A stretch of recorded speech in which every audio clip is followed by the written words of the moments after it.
Welcome to the College of Complexes. This is our 377th meeting since we started in February of 2009. We put a speaker on every week, a different subject.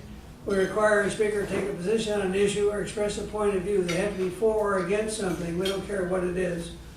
We give them an hour to make a presentation. Take over an hour, we cut them off. If anybody interrupts the speaker, we remind the interrupter, we'll listen only one fool at a time. It's one of our rules. Then we have questions and answers from the audience, not speeches. Then we have remarks, rebuttals. Everybody in this audience that wants to gets 5 minutes at the podium to respond to the speaker said for or against. Speaker gets the last word, gets a comment, and close the meeting. That's how it works. But before we introduce our speaker, it's time for announcements. So anybody has any announcements they want to make, now's the time to do it. Any announcements? Jim, no? Not to me tonight. Not tonight. Any announcements? No? Got any announcements you want to make? No? All right. Well, next week is Han Chun Lin. She's a marketing division World Financial Group since 2012.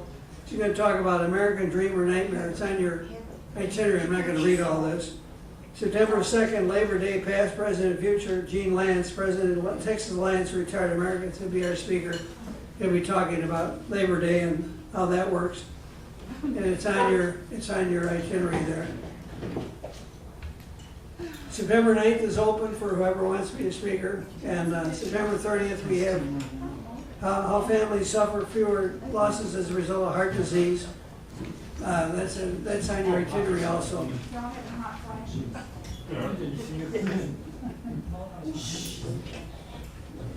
Our speaker tonight is Kenneth, I correct your last name? Fawcett. Fawcett. Author, TV, videographer, radio and print and journalist. He will discuss the causes and consequences of the exponential rise in deadly force by local, state, federal, and federal police. It will show how the declining interest these agents have exhibited in solving crimes have impacted against individuals. Ken argues that we have to become the new media in the last check and balance against a police state out of control. He concludes succinctly against the erosion of freedoms and for the truth, justice, and the American way. So without further ado, please give a very, very warm welcome to Ken Fawcett. Fawcett. Thank you. It's all yours. Okay. You. Get out of your way here. Hi, thank you for coming. I'm Ken Fawcett. That's who sometimes I think I am. Does everybody know who that is? It's Andrew Lincoln, a British actor who stars as Rick Grimes on the hit series The Walking Dead. I know you've all heard of The Walking Dead. Maybe not all of you watch it. He woke up from a long sleep and he was surrounded by zombies. That happened to me. Seriously, in real life. Metaphorical zombies, okay? I'm going to try to do this. I don't have PowerPoint on my computer, but that's actually me in the Pentagon, in the press briefing room. This is what I do nowadays. I do the communications, the satellite, the television, all the wiring, all the electronics for government vehicles. This is a comm center vehicle. It's actually called a Mark Light. And it has a ladder to get on top. We can run VHF, UHF radios on top. We have a satellite dish that's an uplink. That means we can actually broadcast or transmit from that vehicle. The thing that you see here is actually a 40-foot air-powered mast that we can deploy a camera and some other antennas up to a certain height. We also make these vehicles for cell phone companies in case there's an outage. This is one that we did for Harris County. It is a hostage negotiation vehicle. They have satellite uplink in there so they can actually broadcast live pictures of the scene back to the Houston Harris County Sheriff's Office if they're out on a hostage situation. It has the same features as the smaller vehicle. It has the 40-foot air-powered mast, has the satellite dish, it has a ladder to get up on top and change out the UHF, VHF antennas. It can communicate with every law enforcement entity in the country, FBI, DEA, ATF, all of them. It's strange that I got into this because I've always been in communications, and in 1993 I was, as it says here, I was a journalist.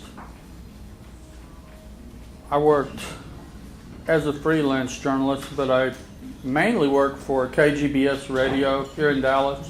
I don't know if anybody remembers it. Ron Engelman. It's a long time ago.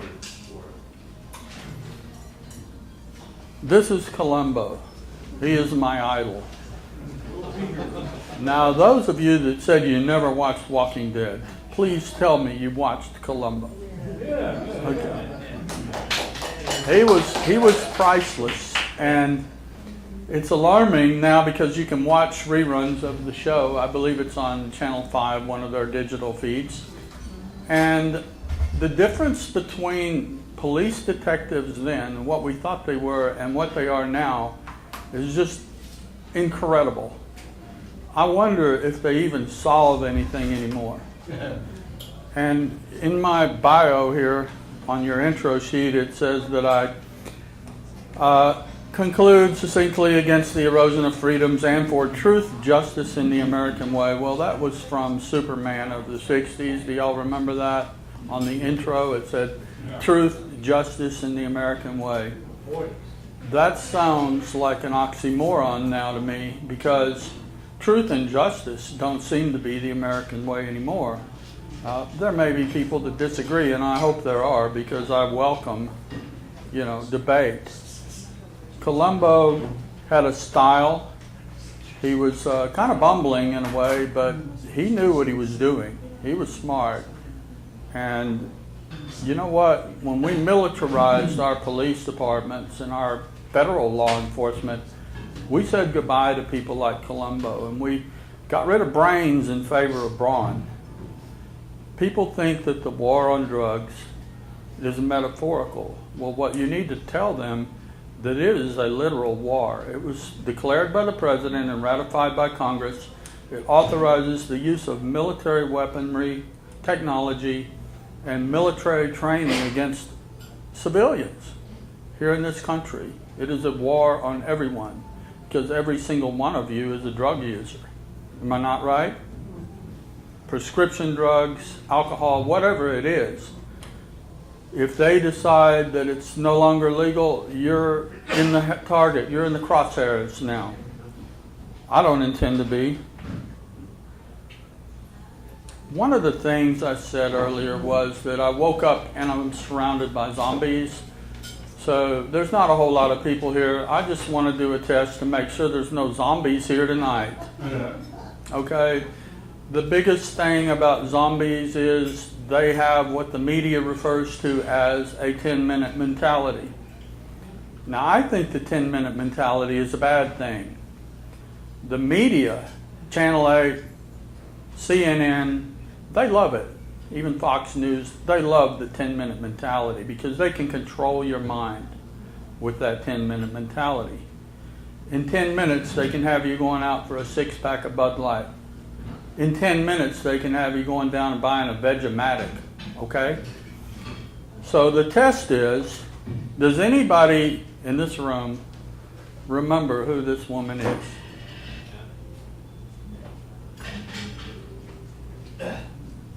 Anybody? Natalie Holloway?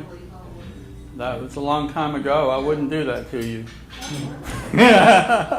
This has to be, the test is something that's happened recently. Okay? So, what am I to assume? That every one of you has a 10-minute mentality? Because this woman was on the news nonstop, the internet, the newspapers, 24 hours a day for over a month. And you guys don't even remember her. I have to get my Colt Python out. Yeah, but no, really, guys. This was Sherry Papini. Are we getting any bells? I think I do remember. From Northern California, actually a rural area near Redmond, and she disappeared right the day before the election.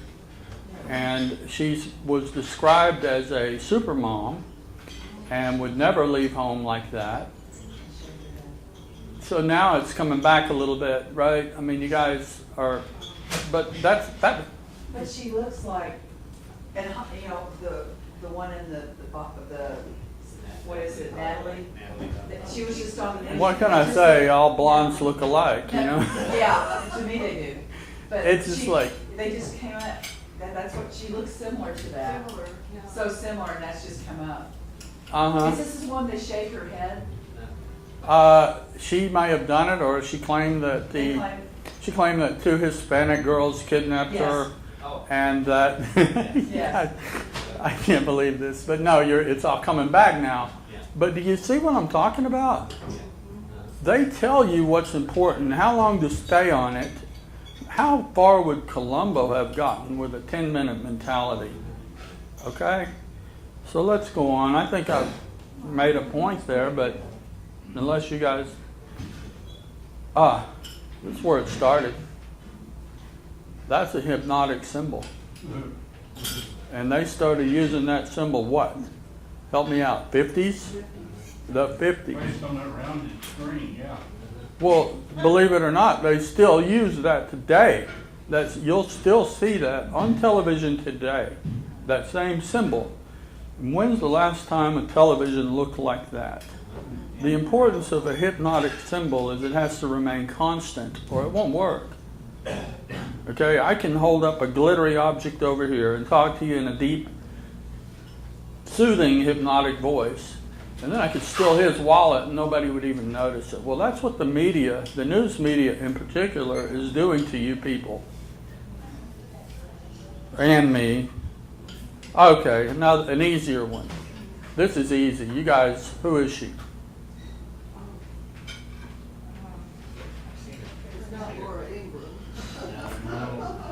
This was 2 weeks ago. 2 weeks ago. She was in the news 24/7. She was in the news all over the place. Internet, television, CNN, ABC, all of them. Anyone. Help me out.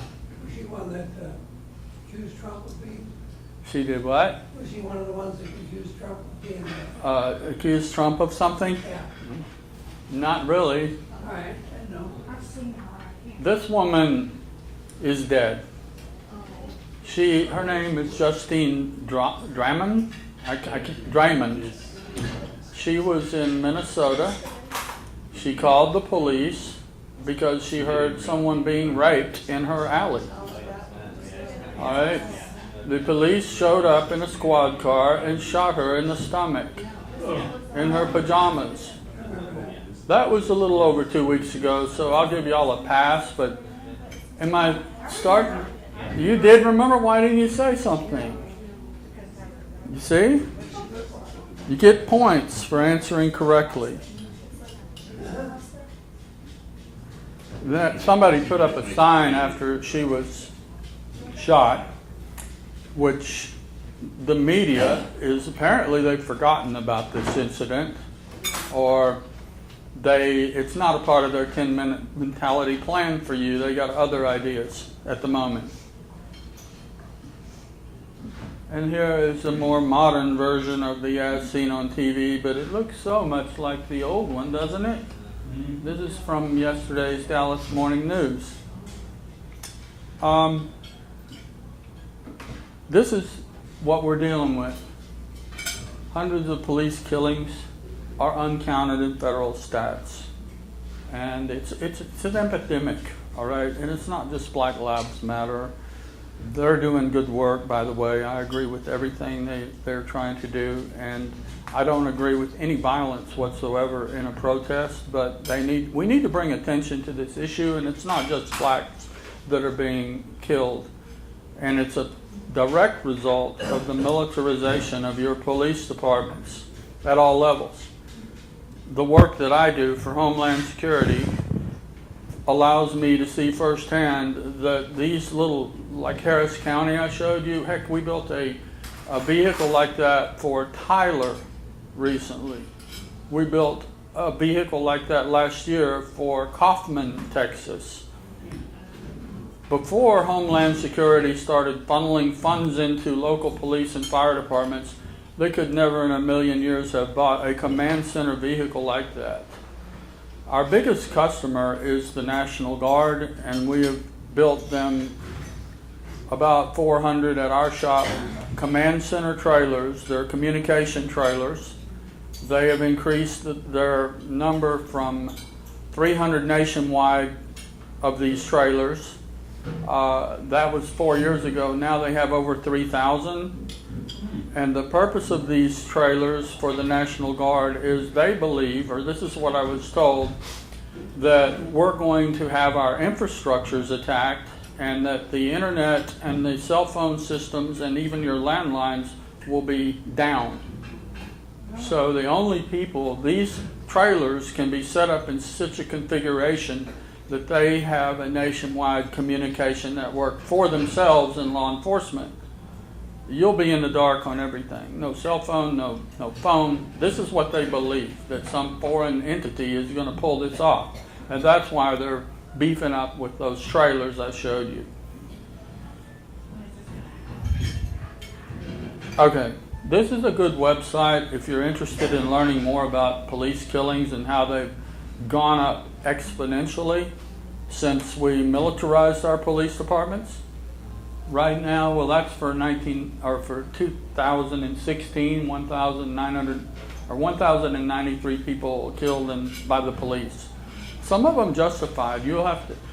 The reason I like this website, it's the Guardian's website, is that they actually, let me see if I can, there. They actually show pictures when they can get them of every person that was shot or killed in custody.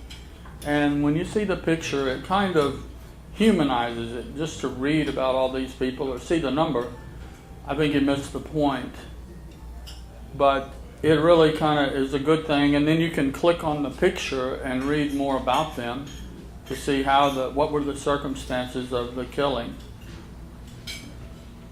This is me. You can't see me because back in 1993 I was pretty skinny. I'm behind this guy, and I am handing a report that I did for Congress to John Conyers. Is anyone familiar with John Conyers? He's a congressman.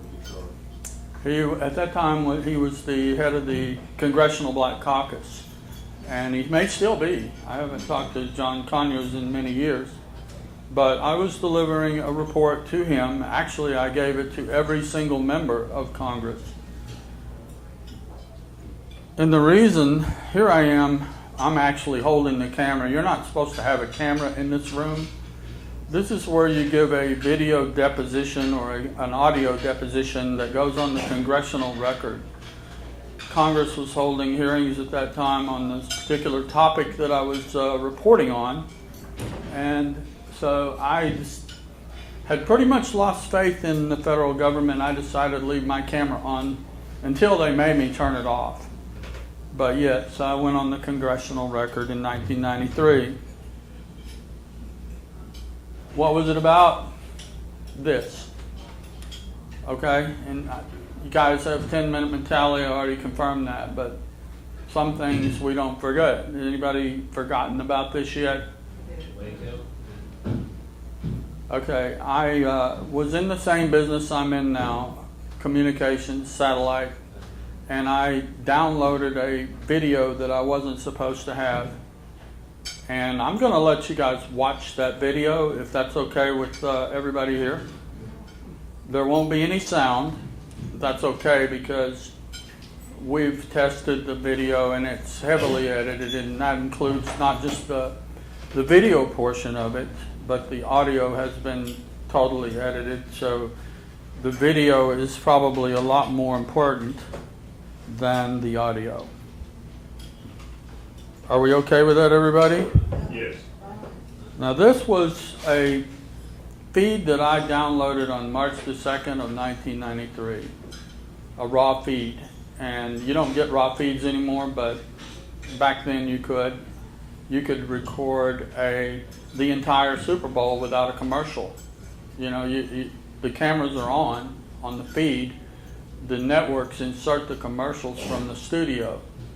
You could record go back to the little girl that fell in the well in West Texas. Is anyone here old enough to remember that? Yes. Okay.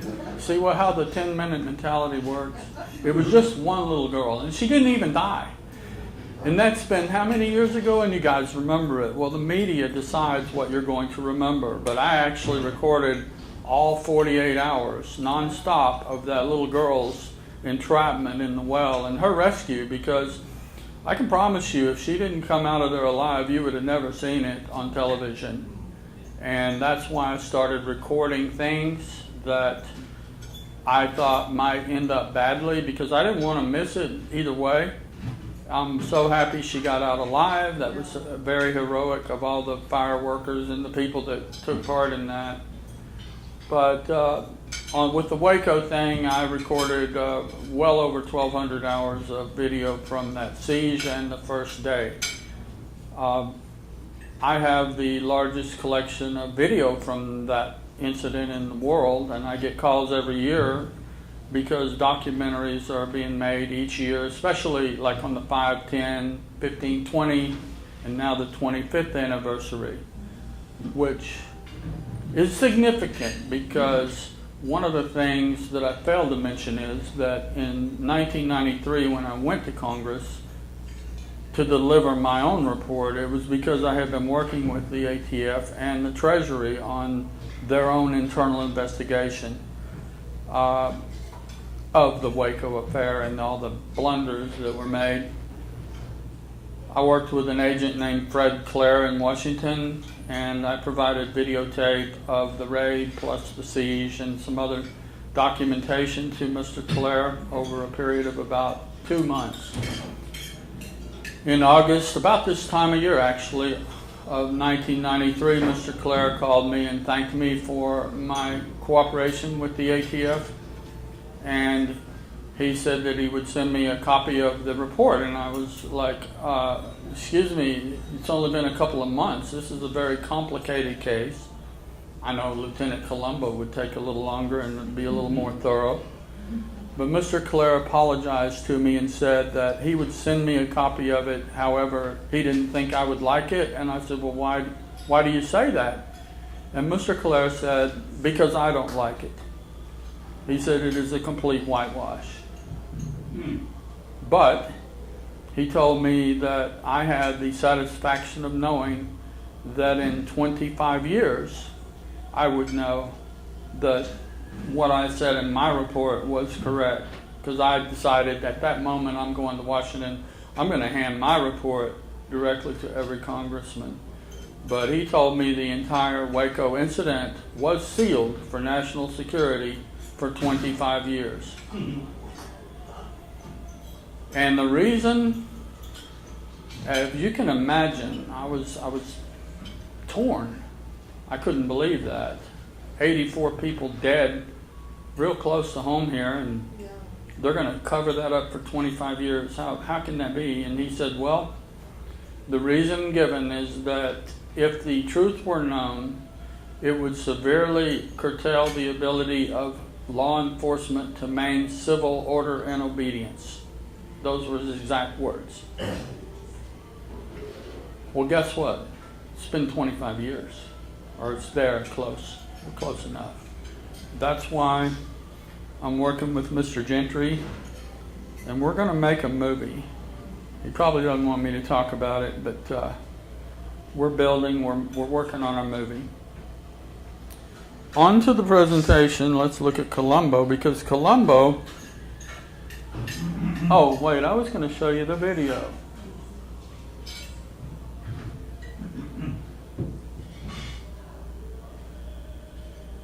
Oh, wrong video. Sorry. Like, it's upside down anyway, guys. Isn't that Oh, I how know. news is? I'm sorry. Isn't that how news is? Here's where it is, guys.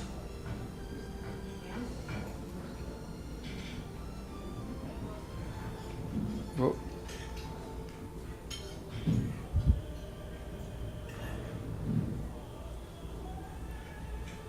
Where is it? I know it's down there somewhere. I dropped this laptop right before I came, so I had all these things open, and like Columbo, I'm stumbling around at the moment.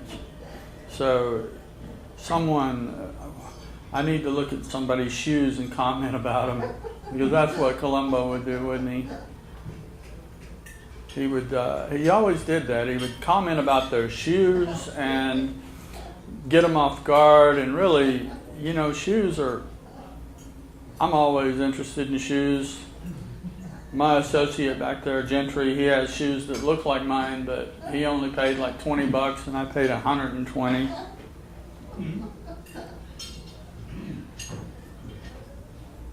Here we go.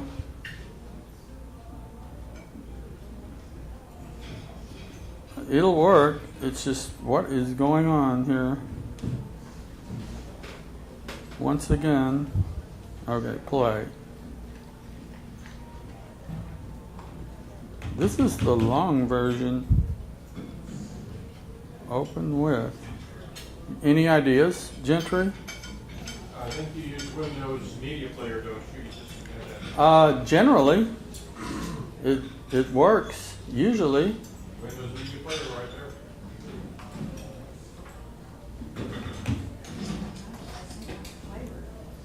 Okay. There's something not right, apparently, and I apologize. So I want to. This is not good. When in doubt, reboot. That's a possibility.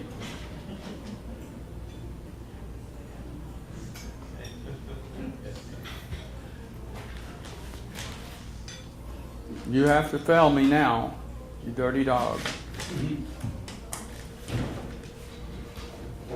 Okay, so has anybody got any questions so far while we're waiting for this crazy thing to yes, ma'am.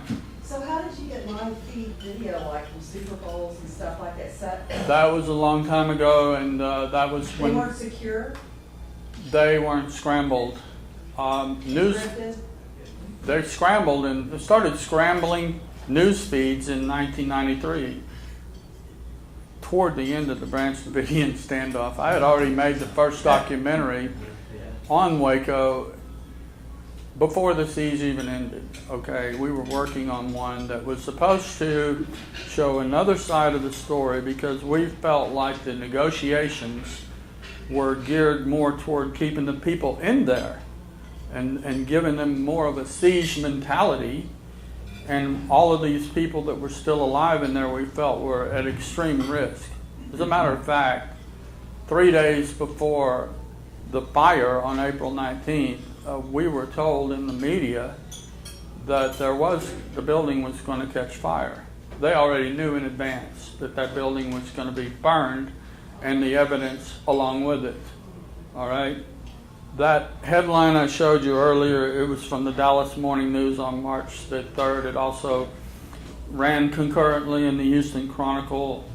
It said, as many as 14 dead inside the compound. Well, that was the last we ever heard of that. Okay, that would have been from the very first day of the raid. 14 dead and 28 injured. And someone in the White House made the decision that this was not going to be a part of the Clinton legacy. And from that moment on, no truth whatsoever was reported to the public. Zero, absolutely. And so, Let's see what happens. Go the bus.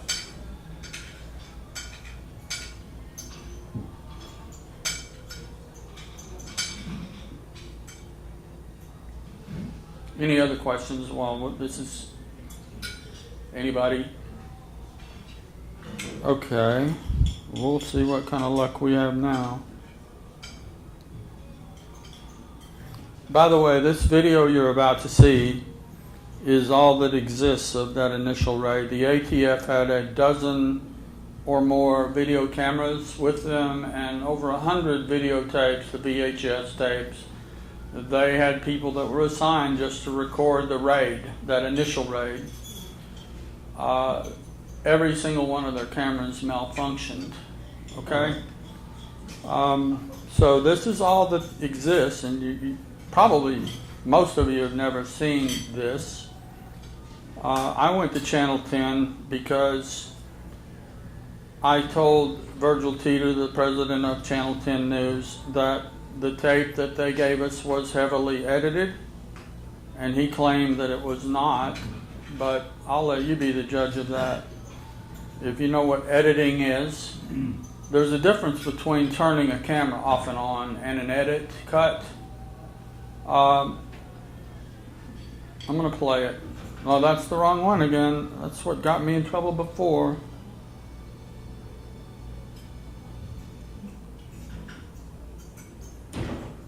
What?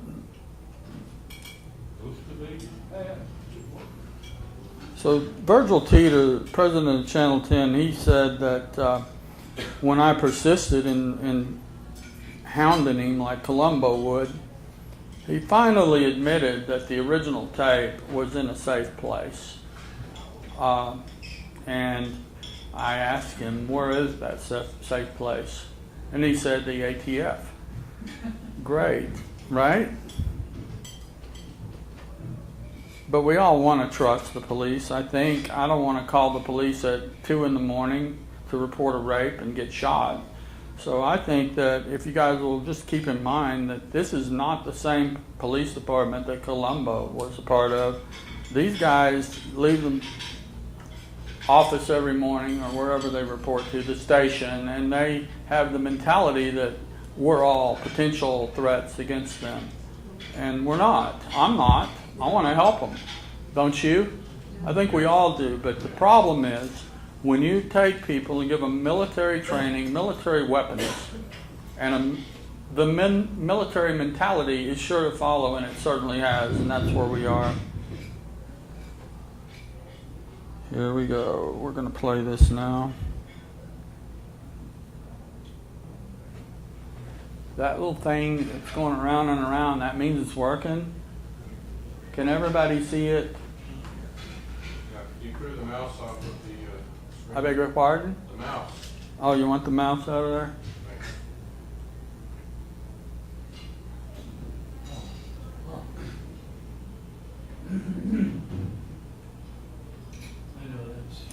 This is what time of the month? This is in February. One of the things that you're going to find out, and you're going to be one of the first people in America that is going to find this out today, is this was supposedly on February 28th, a Sunday of 1993. What we discovered, and what I knew all along, is that the actual raid had happened at another time earlier. But we discovered the absolute proof of that, or I did, just recently. So some of these scenes that you're seeing are from February 28th. These are actually reenactments. But some of it is actually from the day before. The Branch Davidian Sabbath is on this Saturday. So if they had attacked them on a Sunday, like they claim, there would have only been about 30 people there, because most of the rest of them didn't even live at that building. That big building you saw so many times on television, the one that he just threw a grenade into, they didn't live there. They didn't have any indoor plumbing. They only had one outhouse. So it was totally impossible for 100 and something people to live there full time, as you believed. So, in fact, there was a 911 call that was made to the sheriff's department and the police department that day by attorney Wayne Martin, who was a Harvard-educated lawyer, and he also happened to be a black man. He was one of the first Harvard graduates of Harvard Law School, and he was in the same class with Clarence Thomas.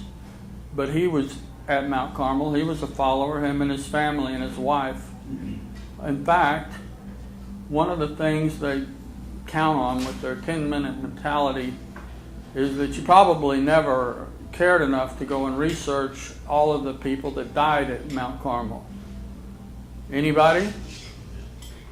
It was 84 people right here in our own state, and not one person in this room thought to look at the demographics of it. Well, I knew the demographics during the standoff because I was in the Hilton down in Waco, and I was sitting a couple of seats down from FBI spokesman Bob Ricks and the ATF spokesman Conroy, and they were having a discussion about the people that were inside there, holed up, apparently. You know, you can call them hostages, you can call them what you want. I don't care, they're people. Apparently, most of them were black people in Mount Carmel, and that's bared out by the numbers. When you look back on the government's own accounting on their reports, which are still online, you'll see everybody that died there, and you can look out to the side and see their race and nationality. 39 blacks were killed, 18 whites, the rest were Hispanic, Asian, and other races. They said at that bar, I heard Bob Ricks say that they had to keep it a secret because we're too close to Dallas and Fort Worth. You know, that was a condemnation of my race more than anything, because he was basically saying as long as we can portray these people to be white people, there will be no civil disobedience. There will be no rioting. There will be no protests. And sure enough, they were right, weren't they? Yeah. Well, what in the heck does that say about people of my race? Are we lazy? Have we given up? Are we just ready to be 10-minute mentality zombie slaves for the rest of our lives? Now we're into the part where really it's ridiculous. Okay, they're hiding behind the outhouse. I don't know what in the world that guy with the cap on backwards is doing, because that's just a field that goes for like 50 acres. There's nothing that way. I don't know what he thinks he's doing, but all this was from Sunday. And for whatever reason, when they went out Sunday, they weren't concerned about being shot. Now, I don't know why that was yet. We're going to find out. And I'm going to stop this because, or actually I'll probably just skip forward because it's really the only thing they're doing there. And by the way, this video was shown in the courtroom. I covered the trial in 1994. It was shown, and they said they're attending to an injured agent. But we know for a fact that there were 3 corpses behind that outhouse, and they were not agents. This ambulance came in, and this is Sunday. And it's important to know which day you're looking at, and we have to analyze it in the studio. We have some amazing tools nowadays that we just did not have in 1993 when I made my first documentary. We didn't have the ability to look at all this stuff one frame at a time. We couldn't look at, for example, everywhere there was an edit cut. We can now actually go frame by frame and see the transition, what type of an edit cut was used. Whether 4 frame, he knows, he's a technician, this is his business. He has analyzed the footage and says that it's a 4 frame edit cut that's used throughout this. The cameraman in court, Dan Maloney, and he committed suicide sadly about 8 years ago, but the cameraman that filmed all this testified that he was turning the camera off and on to save film. And he testified that, I'm going to pause that there for a moment. But Mr. Maloney testified in court that he set his camera up, and we're going to use an overhead photo to show exactly where he said in court his camera was set up. Now, before I go any further, that's 25 years ago. Does anybody think this stuff doesn't matter? The reason I think it still matters even more than it did then is because so many people were deceived. Millions of people were deceived. And has things gotten better with the police? I don't think so. It's getting worse. Every policeman that's been on the force in this country for more than a week knows that 100 ATF agents got away with murder out there. So when you get away with something, you're going to do it again most of the time. And that's what we're seeing today. That's part of it. And by the way, 100 ATF, let's not blame them totally. There were also McLennan County Sheriff's people out there. There was DPS troopers out there. There were even Australian federal police out there. This was a multi-jurisdictional task force, and they all wore the uniform of the lead agency, which was ATF. But this goes on all the time. If you see DEA raid somewhere, there's a real possibility that it's not just DEA agents going into that building. It's other agencies as well. They all wear the one uniform, though, for safety. Is that a noise that I'm making? Or is that from the next door? The dishwasher, maybe? You can close the door. Dishwasher may be put in the radio. Let's look at this overhead photo. How does that look from back there? I think the color is way wrong. What do you think? It's not showing up real well, but if you can, with your finger, trace those lines, I think they'll see them. If I move my finger, what are you saying? Okay, or mouse. Move the cursor? Yes. Okay, we're looking at an overhead view of the compound. I'll use their verbiage because that's what you've all been programmed to respond to. But in court, Dan Maloney, the cameraman, the only man with a working camera out there, said that he was here at the front of the school or the Greyhound bus, and that he was filming the agents that were behind those cars shooting. If you remember that part, they were hiding behind these vehicles shooting at the building. But he said he was there, and then the guys climbing up on the roof were over here on this part. He said he was swinging his camera back and forth. Well, one of the beautiful things about videotape, or any camera for that matter, is that when you look at the picture and get a still frame of it, and we'll do that. In this photo, I have drawn vector points. Vector points that on that side is the red vector and this side is the black vector. We can see those from overhead, and we can draw lines from those 2 points or 4 points and get an exact location for that camera. Now that's important because it's always been an important part of the government's whole thing that we have a timeline. Why is this doing this?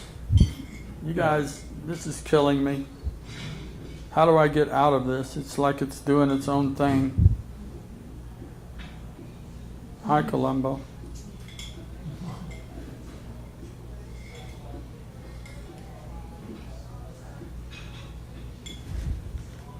Okay, that might help.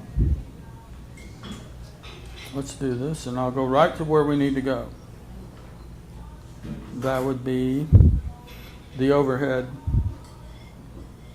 With the vector points, we can pinpoint exactly where the camera was for both of those sequences. And where the camera was, as opposed to where he said it was, because as you can see, it is possible for him to have set up here, right? And swing the camera from the right to the left and turn it off and on, all the things he had to do to get that ridiculously edited video. But when we draw these vectors out, we find that his camera was near the back of the bus on the left-hand side. Now that makes sense, because if you're going to show up on a raid like this, you wouldn't want to be way out here in the open now, would you, with a camera? And he was on a tripod for that matter, like Gentry's using back there. So he had to have time to set that tripod up right out here in the open, and then he stood there and panned the camera back and forth right there in the field of fire. I don't think so. The camera was way back toward the back of that bus, and we can prove it with these vectors without any doubt. Same thing on the views of the men climbing the ladders, which were here. We drew our vectors, and the camera ends up being near the back of the bus, but on the building side this time, which is not particularly safe. But nonetheless, that's where the camera was. Well, what does that mean? That means he could not possibly have been in both locations at the same time. And what we know is that the people going on the roof was never a part of any of the raid plan. It didn't happen until way into the raid. In fact, it happened on Sunday, the very next day. I'll wait till she's done passing these out. That's okay. The filming was backstaging things. I'm sorry, sir? The filming was backstaging things. It's called backstaging. As a matter of fact, the whole deal on Saturday, that operation was called Operation Trojan Horse. And if you remember the story of the Trojan Horse, that is where people come in that you think are friendly, or you don't even know they're there. They thought they were getting a gift. Well, the agents that showed up on Saturday came in those vehicles, some of those vehicles in the front, and there's one that's missing. It's actually, that little red Honda there was actually parked over here. They showed up in some of those vehicles that belonged to people who had, I'm not going to call them cult members, but they had been in and out of the group for various reasons. Informants, whatever you want to call them. Any kind of group that comes under scrutiny like they were is going to have a large number of informants involved or in there. ADL, Cult Awareness Network, FBI, DEA, a lot of people were there. Australian Federal Police had informants in there. So Operation Trojan Horse delivered the majority of the agents with helicopters.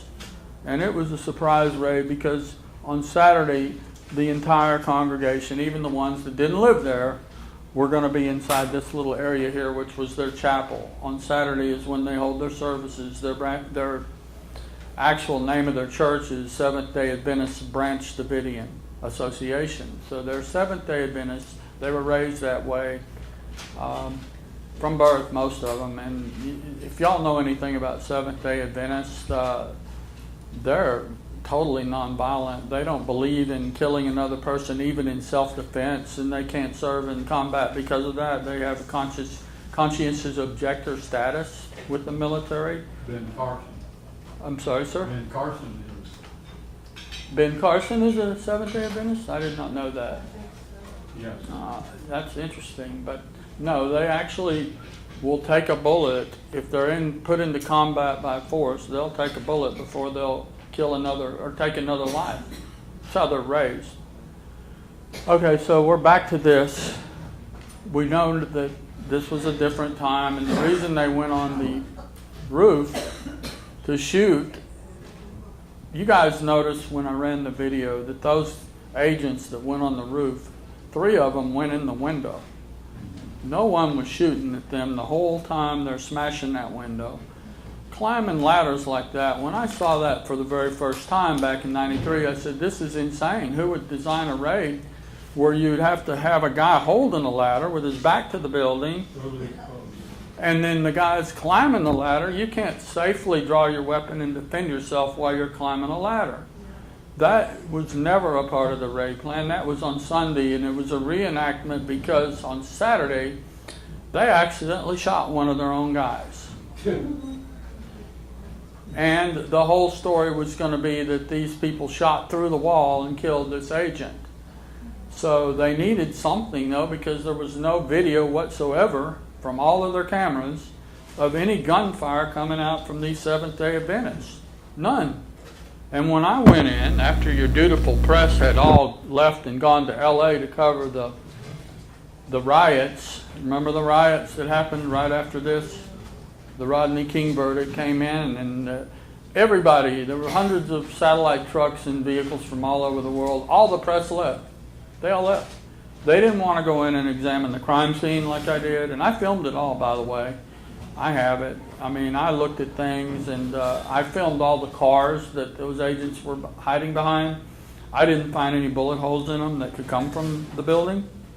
It was pretty scary, and it was very shocking to me that these people apparently, they didn't fire a shot. And yet, the public is led to believe that they killed 4 agents. And I know how the other 3 agents died. I don't have time to get in that right now. But you will find out when we're finished with our building how every single one of those agents were killed. I don't know what else to say. I wish Columbo were alive today, because he would start probably with Dan Maloney if he were alive. How much time do I have, by the way? Is anybody keeping track? Just keep going on it. Talk about Peter Gent. I'm sorry? Peter Gent. Oh, you want to talk about Peter from Australia? Peter, on March 2nd, by the way, they claimed that 6 people total of the Branch Davidians were killed on the first day, which they claim is Sunday. Really not Sunday, it's Saturday.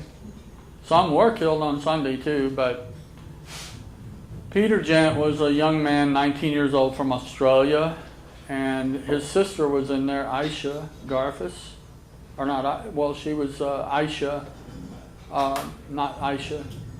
What was her sister? Oh, Nicole Gent was his sister.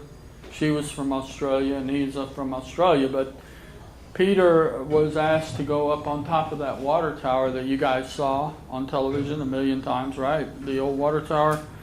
Let me see if I have a picture of it real handy, and I'll bring it up. Because I wasn't even going to talk about Peter Gent, but I guess because it's Gentry, you think some kind of kinship with him or something? No, Peter Gent was a young man, very peaceful.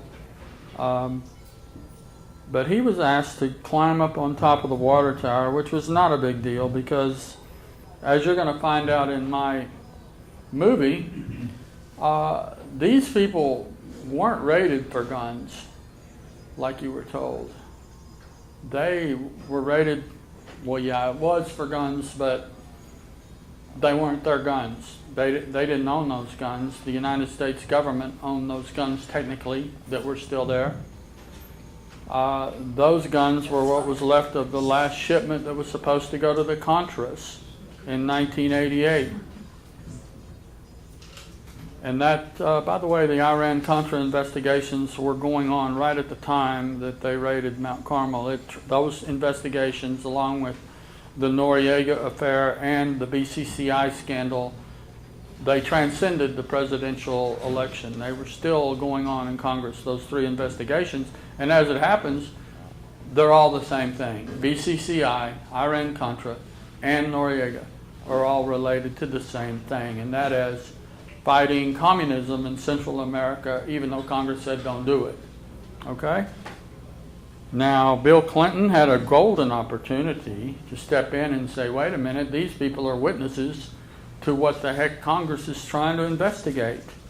Because the Mount Carmel Center made Mena, Arkansas look like a Kool-Aid stand. And that's going to come out in this video, in this movie we're making. And it really did make Mena look like a Kool-Aid stand. By the way, those 3 helicopters they showed at the first of the video, that was supposed to be their diversion. Those helicopters were so far back. How would that divert somebody when there's a helicopter plant less than a mile and a half from Mount Carmel? They had big helicopters flying in and out of Raytheon, Chrysler Technologies, all the time. So how would that be a diversion?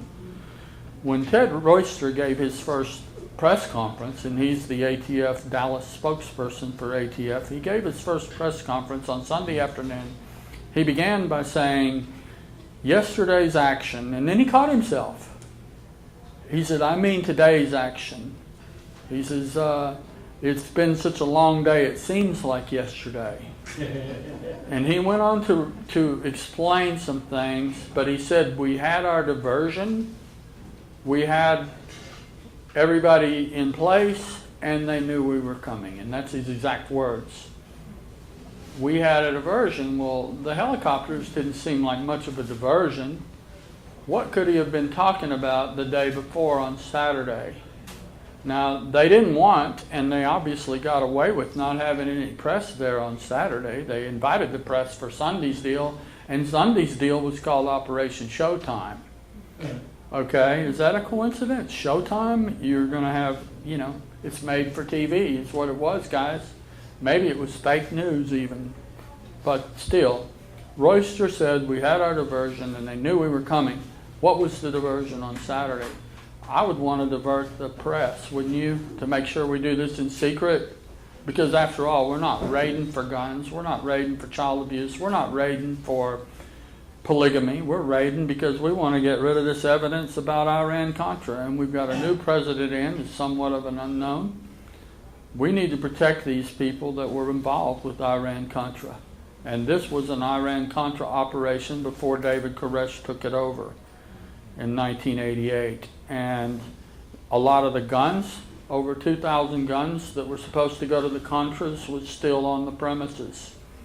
They were getting rid of them as quickly as they could at gun shows, but in order to do that, they had to convert AR-15s back to semi-automatic so you could sell them at a gun show, because you can't sell fully automatic guns at a gun show, now can you? So they were actually milling the receivers, the upper receivers of these M16s, which had started out as AR-15s. I know that's confusing, but when Congress passed the Boland Amendment and said you can't send weapons to the Contras anymore, they got around it by using drug money to buy AR-15s legally and have various groups around the country convert them for military use. Then they would fly them down to the Contras by the thousands, not just AR-15s, now M16s.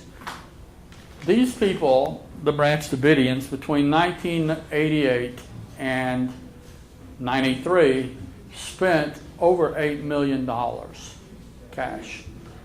Does that sound like a cult to you? They bought go-karts. They bought jet skis. They bought bass boats, ski boats. They bought expensive motorcycles. They had over 30 of them. They bought Harleys, custom guitars, all kinds of Marshall amplifier equipment.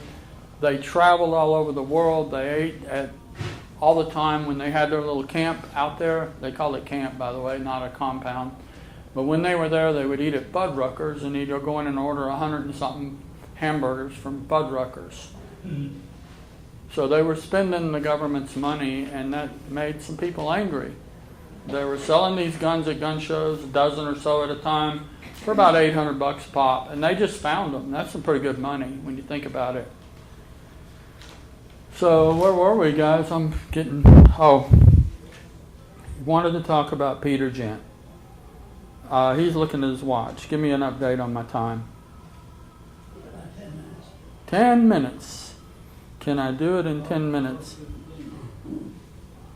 Can I do this in 10 minutes? I can do a lot of things in 10 minutes. Give me 15. You give me 15. You get 11, then you forget it. All right, I'll be done. I promise. I know that Peter Gent. There we go. Here we go. Oh, that's the video. That was the raw video from the front. And up at the top of that water tower is Peter Gent's body. He was there for 3 or 4 days. This was a part of my original documentary. We were told by one of the survivors that had come out already that you could see his body on the footage from the west side, and it's much more clear on a decent monitor. This is obviously not the best. I can see it better than you guys can, but The point being that Peter Gent had gone up there on March 2nd around noon. They were supposed to come out, all of them, remember that? And the FBI said they didn't come out because they're waiting on a message from God. Okay, the message from God is the little guy, Peter Gent, that he sent up on the water tower to see if there was any snipers in the field before they walked out. They shot him. That was on March 2nd. The government says he was shot on the first day, and the agent that said he shot him in court said he used a Beretta 9mm from 150 yards away. One of the guys standing in front of those cars. Well, now tell me you can make a shot like that. Shot him through the stomach. It took him 5 or 6 hours to die. I went in because I was trying to fill the role of the media, and I filmed the inside of the water tower where he bled and dripped blood down in there for 5 or 6 hours. And by the way, the water tower was in reality a drug lab. It had floors built into it. Now, keep in mind, David Koresh hated drugs. It wasn't his drug lab. It was there before. And it was a part of the whole drugs for guns to the Contras thing. But they had 4 floors built into that water tower with about 10 feet separating each floor. It's at least 40 foot tall to the top. They had ladders where you could climb floor to floor to floor, and I have pictures of it and video. So he climbed up there, he went out the hatch, and he was looking to see if there's any snipers, and he got shot. So as far as coming out, they're not getting out at that point. There's nobody going to come out of there alive. And that was on March 2nd. Who shot him? I'm sorry? Who shot him? ATF, I assume, because ATF, in spite of what you were told, I knew all along because I was calling a FBI office in Dallas almost daily. I was told every single day that the ATF was the lead agency, even though the public was told that the FBI took it over.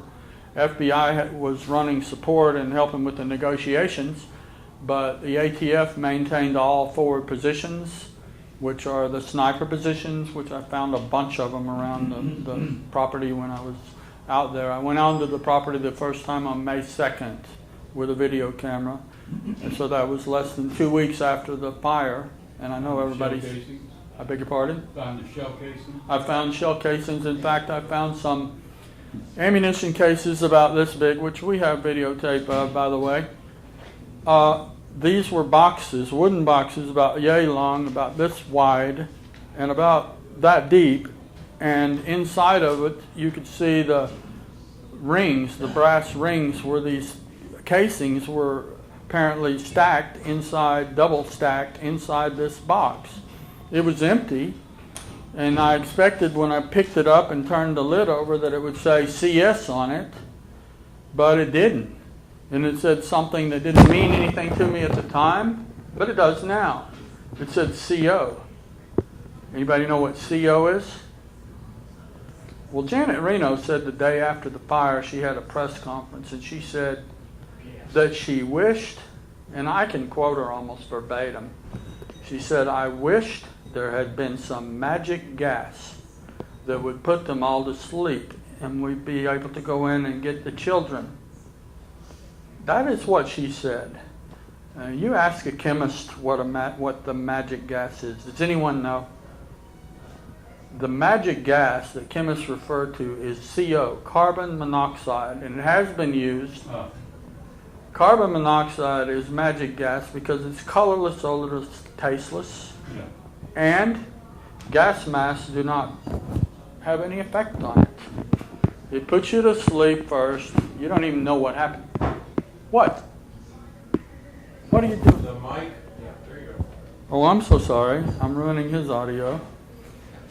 I get upset when I talk about the carbon monoxide because even to this day I have a problem believing that our government used that. But you got to understand they actually had good intentions. They were going to put the people to sleep. They have a longer window to rescue the children than they do the adults. It's kind of like a drowning victim. You lose oxygen to the brain, and so you have more time to resuscitate children than you do the adults. And they really did want to bring some kids out before they started that fire. because that would have made them look so much better now, wouldn't it? So the CO gas was used, and there was never any CS gas. I found this out. No CS gas was used whatsoever. Those tanks were pumping in kerosene. And I even got to smell the kerosene firsthand because there were some sections of the building that were still laying out there that didn't burn. And it was a building like you would have or these wall sections were like at your home. They had the outside siding, which was masonite T111, and then behind that was a layer of Armax. Behind that was 2 inches of Corning fiberglass, pink, and then wallboard. Well, when I reached down to pick up a piece of that pink insulation out of that wall section, I was expecting to get a big whiff of CS, and I've smelled CS, and it's nasty. I accidentally sprayed some on my headboard in the 70s at home, just playing around with it, and it took about 6 weeks for that smell to go away. I couldn't even sleep with my head on that end of the bed. I had to turn around and sleep with my feet at that end of the bed. It stays on your clothes. You got to wash it out. It's bad stuff. So I expected less than 2 weeks after thousands of gallons of this stuff being sprayed in there by the tanks that I was going to smell it. Well, the only thing I smelled in that insulation was kerosene. That's all I smelled, and I know what kerosene smells like. Anyway, Peter Gent was shot, and that pretty much ended any hope of anybody coming out. Now, we need to know these things. Obviously, this is a raw feed, by the way.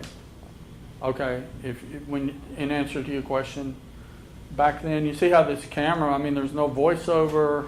The only thing you can hear is every now and then you'll hear the camera technician or the guy in the truck will be starting to talk about it or what they're seeing. And they're saying stuff like, do you think it'll hold together? They're talking about the body. And what else did I miss on Peter Gent? Oh, the film, the actual video I took inside the water tower, or the pictures. By the way, a person who is not going to be named now, but will later, ordered the water tower cut into 1,000 pieces, along with the winch truck that was used to bring the military containers out of the underground thing that they called a tornado shelter, which was not really a tornado shelter. They didn't build it. It was there before. The truck, that winch truck, was cut into 1,000 pieces, as well as the water tower, and hauled off. I wonder why. Okay, here are pictures that I took of the top floor of that water tower. As you can see, that's blood. The man, his torso was down in the hatch, and his hands were like this, and he had long hair. The blood was dripping off of his hands and his hair onto this plywood some 8 feet below the top. And this, I've been told on the side, is residue from when they made crack cocaine. And I don't do drugs, never have, so I don't know if it's true or not, but I was told by a crack method that that's what that is. That's the kind of crystalline looking white stuff that is left from the smokestack thing. Now maybe some of you have more experience in drugs than I do and can say whether or not that's true. This same picture, I'm trying to change pictures. Oh, I see, I'm going to have to do it manually. Okay, we'll look at, this is another picture of it as they were starting to cut it apart. Oh, why is that wanting to play like a video? I guess it is a video. Oh, here we go. Let's look at that. They're starting to cut it apart. And Kirk Lyons, who is a lawyer from North Carolina, took the plywood piece that had Peter Gent's blood on it, and he hauled it off somewhere. Now, I've since come to believe that Mr. Lyons, Kirk Lyons, he's not genuine. Is the best way I can put it. Y'all know about Kirk Lyons? Has anybody ever heard of him? He supposedly is a white supremacist. He takes part in these Civil War reenactments, and he's a lawyer. And that he scraped it with a knife to show us how thick the blood was. It was at least a ½ inch thick, that buildup of blood. Now, when I was making my video, we used Peter Gent as a major portion of it because we had helicopter footage from the morning of March 2nd, and his body isn't up there when you look at the helicopter footage. So that means we got a problem right away, and I called this person down in Waco and I said, look, there's a problem. We're making this video, but on March 2nd on the morning, his body ain't there, so that means he couldn't have been killed on February 28th. Well, this person then proceeds to call me back and say, well, he fell off. Okay? He was shot and then he fell off. Well, the video shows him up there, and if he fell off, he wouldn't have bled down into that thing that much. No, he stayed up there, and this proves it. Okay, so that's very important because it shows that the aggression against them did not stop after the first day. It continued. This is the hatch that he crawled out of. Kirk Lyons took that also. That's his truck. That is Oliver Garf. It's another Australian that was there. He was not charged with anything. So anyway, I know we're close. Guys, I'll leave it open for rebuttals or questions.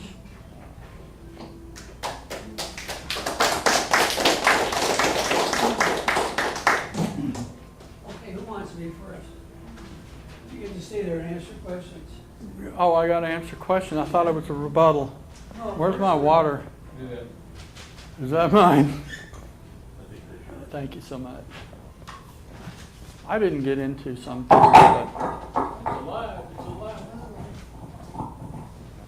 I would like to know what happened to Nancy Draymond and all that, and also that Sherry Papini. I think that's important because she wasted like $1 million of taxpayer money. Does anybody really believe that she got kidnapped by 2 Hispanic women and then let go a month later at Thanksgiving? Come on. I mean, but yet the police, they're more like Barney Fife than they are Lieutenant Columbo. And I'd like to ask about the airstrips around Mount Carmel. Oh, well, now that pertains back to Iran-Contra. And you have to understand you have to understand the history of Mount Carmel, which, by the way, originally was owned by the United States Army. They acquired 4,000 acres out there for the Connolly Army Air Force Base in the 1930s.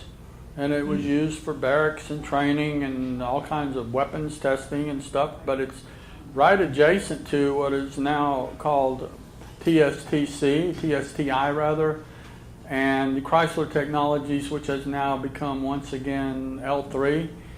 The funny thing about L3, Chrysler Technologies, Raytheon, E-Systems, they all are the same thing. You all know that, right? Everybody knows that. Raytheon was the big player, and E-Systems during Iran-Contra. They were the ones that had a $10 billion contract to refurbish C-5As and C-130s for peacetime use. And I don't know if we have any military people in here, but I'm still trying to figure out what kind of peacetime use a C-5A or a C-130 could have. As it happens, right behind Mount Carmel, there was an airstrip that you can still see on Google Earth today. It had a 6,000-foot runway, and it was lighted. It was called Wings for Christ. And guys, you could go to you could walk to that airstrip from Mount Carmel and never go near a public road. In fact, you could drive a dune buggy, a go-kart, or a 1968 Chevrolet winch truck with dual-wheel drive. You could drive that there, and pull a military cargo container to it. Wings for Christ, up until a few years ago, had on their website as their mission statement that their whole purpose was to fly C-5As and C-130s down to Central America to provide humanitarian aid and blankets. It's exactly what it said. Now, I'll let you do the math on that, but this is a perfect setup. Not only do you have a 6,000-foot runway lighted that you can bring the cargo to and from without getting anywhere near a public road or a house or anything, but you've also got a facility that is refurbishing and repairing and maintaining these same aircraft less than a mile away, Chrysler Technologies, which is now L3. So the whole thing, what I was told by a man that flew for the CIA during Iran-Contra is that he flew out of Mina and he also flew out of Dallas at Addison, but he was told to never go near Waco, to stay out of that. That was top level, and he was considered low level. He flew single engine aircraft, but he was told to stay out of Waco. And I know that Waco was it was the mother of all Iran-Contra facilities. Okay. Now, what else she has a question. Did you see United States Army helicopter, or medical helicopter evacs there when you were there? Did I see any what now? United States military emergency helicopter for medical evacuation there? I saw there were a lot of military helicopters. Now, on the last day, they had a couple of big Chinooks come in, and I know they didn't belong to the ATF. They don't use those. Why are you asking me? I was working in Houston. I was working at Ben Taub in the emergency room. The Houston Fire Department Command Center is there. We're right next door to Herman, Memorial Herman, first helicopter transport in the United States. We were there. I was in the trauma ER, the bays, and people were shot, and they were transporting them to Houston over coming to Dallas. Right. And what day was that on? That's important. It was a weekday. It was a weekday. The day when they had the fire and it was live on television. There was the fire, April the 19th. Right. Okay, because see, they took burn victims to Parkland, but what I have found out is that a lot of the people that came out the first day, a lot of Branch Davidians were taken to a hospital in Bosque. Does anybody know where Bosque is? Instead of going to one in Waco, because Meridian, Valley Move, you know about the hospital there? yes. Okay, so yeah, they didn't acknowledge any casualties from that last day. And I know that a couple of burn victims were actually treated long-term at the Galveston Burn Center at John Seeley, I think it is. Right.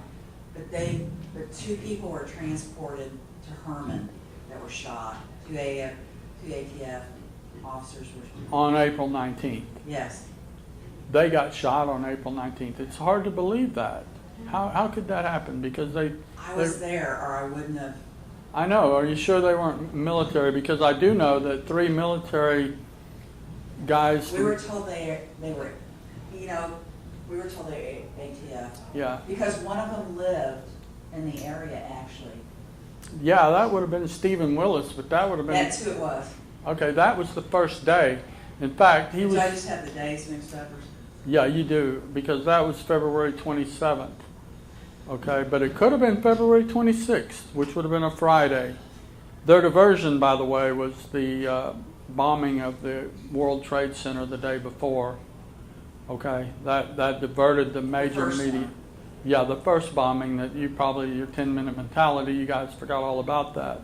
But that would have been a great diversion if you were trying to keep that Saturday raid a secret.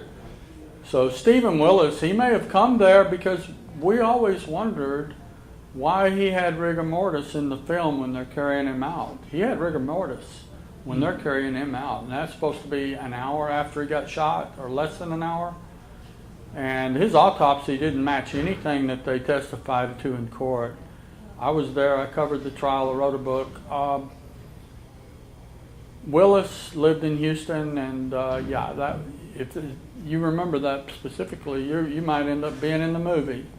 No, I'm so happy that you asked the question. But Anything else? that's it, I just.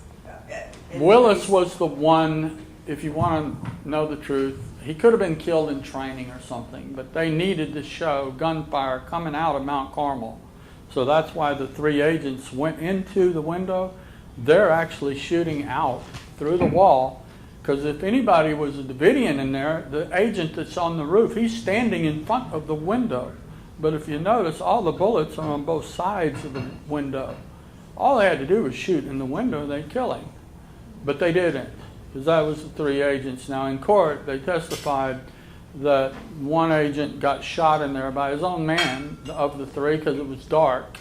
And they shot the Buford in the rear, the buttocks. So he was injured by a friendly fire. Now now the guys that where it really goes to hell is when the ambulance came in and it wasn't being driven by EMT personnel. It was actually being driven by 2 Department of Public Safety officers who were supposed to be on the perimeter to keep people out. And this is Sunday now. Remember, Sunday is more of a reenactment. It's just showtime. Well, they assumed all this radio traffic was for real, and when they saw 3 guys coming out of that window, they just assumed it was bad guys. They had 308 sniper rifles, and they shot 2 of them. So 2 of the 3 that died on Sunday were shot by the Department of Public Safety. And I know who shot them, but I can't tell you right now. Why not? Well, because I'm hoping that, They don't shoot you. first of all, no, I'm not worried about that, guys. Really, you know, over the years, I've gotten used to this. Last year, I got approached by 4 media outlets shortly before the end of the year where they're going to all be doing these documentaries. And the reason they're doing 4 documentaries and 1 movie, by the way, the movie's done. It was filmed in New Mexico. All garbage, I'm going to tell you straight away. But 4 documentaries are coming out on Waco this coming year because it's 25 years. Now, I told you 25 years was the seal, but in 1999, before Clinton left office, he issued an executive order to add another 25 years to this. So, however, there are 3 things that the sitting president this term can unseal at his discretion. For the first time in over 50 years, this president has the option to unseal the Kennedy assassination. Did y'all know that? It was in the New York Times. I read it, yeah. Okay. For the first time, he can override Clinton's executive order with his own to add 25 years to Waco. Okay, on that seal. So it amazes me that the media is always just dogging this guy. Okay, he's a nut. Maybe he is a loose cannon. Who knows? I don't care. But he can unseal some things that we care very deeply about and that I don't want to go to my grave with. Okay? So I think that the media has more to lose by those things being unsealed than anybody. CNN, all of them. I mean, what is that going to make them look like when these truths come out? They should know. They should have known all along. They did know in some cases. They've already lost their credibility. This would be the nail in the coffin, would it not? Okay, next question. Do you agree that only the guilty destroy and cover up evidence? Only the guilty? Yes. Do I agree on that? Yes. Well, of course. So Not only the guilty, but I've destroyed, I guess that makes me guilty. Whenever the people they killed the first day inside that building, mostly women and children, by the way, that was an accident, in my opinion. That was accidental. But once they made the decision to destroy the evidence and cover it up, I think that accelerates it to murder, don't you? Well, I think it's a good statement towards it. Second question. Can you think of any entity through time over a long continuous period that has committed capital crimes against humanity greater in amount than the United States government or shadow government? If you'd asked me that question in 1993, I would have said, sure, the Soviet Union, Hitler. I mean, I would have just gone down the list, the Roman Empire, but now, I'm sorry, guys, we're the kings. I take responsibility. We are the kings of terror and of murder, and we killed, I don't know how many millions of Native Americans to take over this place. Go back and look at No Gun Re. Everybody heard of No Gun Re? You have, I know you have. Anybody? That was in the Korean War. Right at the onset of the Korean War, over 400 South Korean villagers were slaughtered by, I think it was the 103rd Infantry, on orders from above. They were all unarmed women and children, and they were killed over a period of 3 days. You can read about it online. It's No Gun Re, Nogunri. Also, My Lai, or My Lai, everyone's heard of that. Same scenario. They killed a bunch of women and children and burned a village to cover it up, okay? So it's not the first time this has happened, but it happened here, and that makes it a little different for me. And there are some other things that I did that took it to a personal level for me, and those things will be made more clear later. Questions? One more. Do you know the two entities that control the largest amount and have over time of the worldwide drug trade? Who The now? two entities. The two entities that control the largest amount of Worldwide drug trade. drugs. Oh, I would have to. Gosh, I'm sure the CIA would be one. That's one. And I'm going to say the mob on the other one. Defense Intelligence Agency. Okay. And that is information you got from. 4 different sources. I got that years ago, and Because Iran-Contra was only an extension of AirAsia, and AirAsia was an extension of, or actually, Iran-Contra was an extension of Buffalo Airways, and Buffalo Airways was an extension of AirAsia, and AirAsia was an extension of Air America. Those 4 operations. And that started in the Vietnam-Laos campaign and culminated with, in 1988, they shut it down, as far as I know.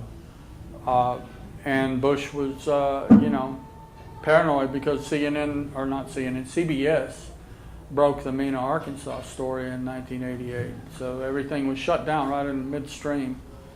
And that left a lot of money laying around. But getting back to the property, the government owned it first in the 30s. It was used as some kind of an internment camp in World War II. In the late 50s, they flooded the Branch Davidians' home, which was about a 70-acre estate that they had at Lake Waco, what is now Lake Waco.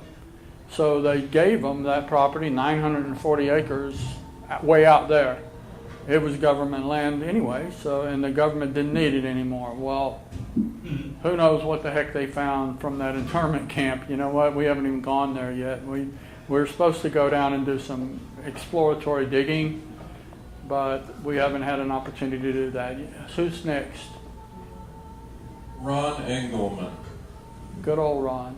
What You about want it? to talk about your interaction with Okay, Ron? yeah. I downloaded that video on March 2nd. I was already recording every hour of the standoff at that point, and I called Charlie Jones. Is anybody in here not familiar with Charlie Jones? KRLD. You're not familiar?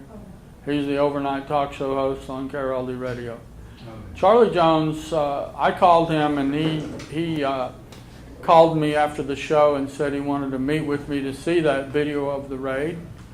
And he met me in Rockwall near my home at a Pizza Getty, and I gave him a copy.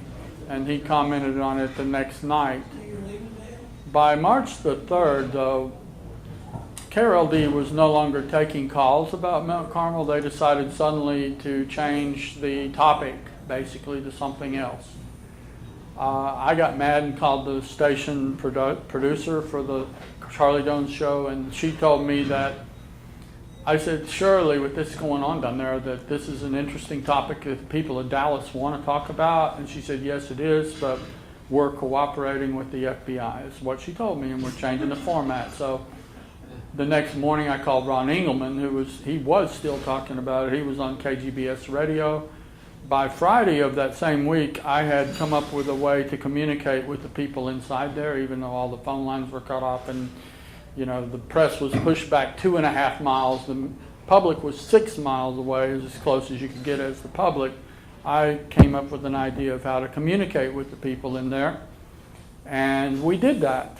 And it was crude and it was rude, but it was like Morse code, sort of. It's been shown that people, POWs, who are in isolation the whole time of their imprisonment, oftentimes would tap on the wall to communicate with the guy next to them. And that the bond that develops, even though they never physically met or spoke, the bond that develops between those people is stronger than a lifetime bond with someone that you interface with every day. Well, I guess that's kind of what got into me. I can't explain it any other way, but I got obsessed with this case, and like Columbo, I won't let it go. Yes, sir? Well, explain about the satellite dish. Oh, the communications involved the satellite dish that was on top of their building. Remember that?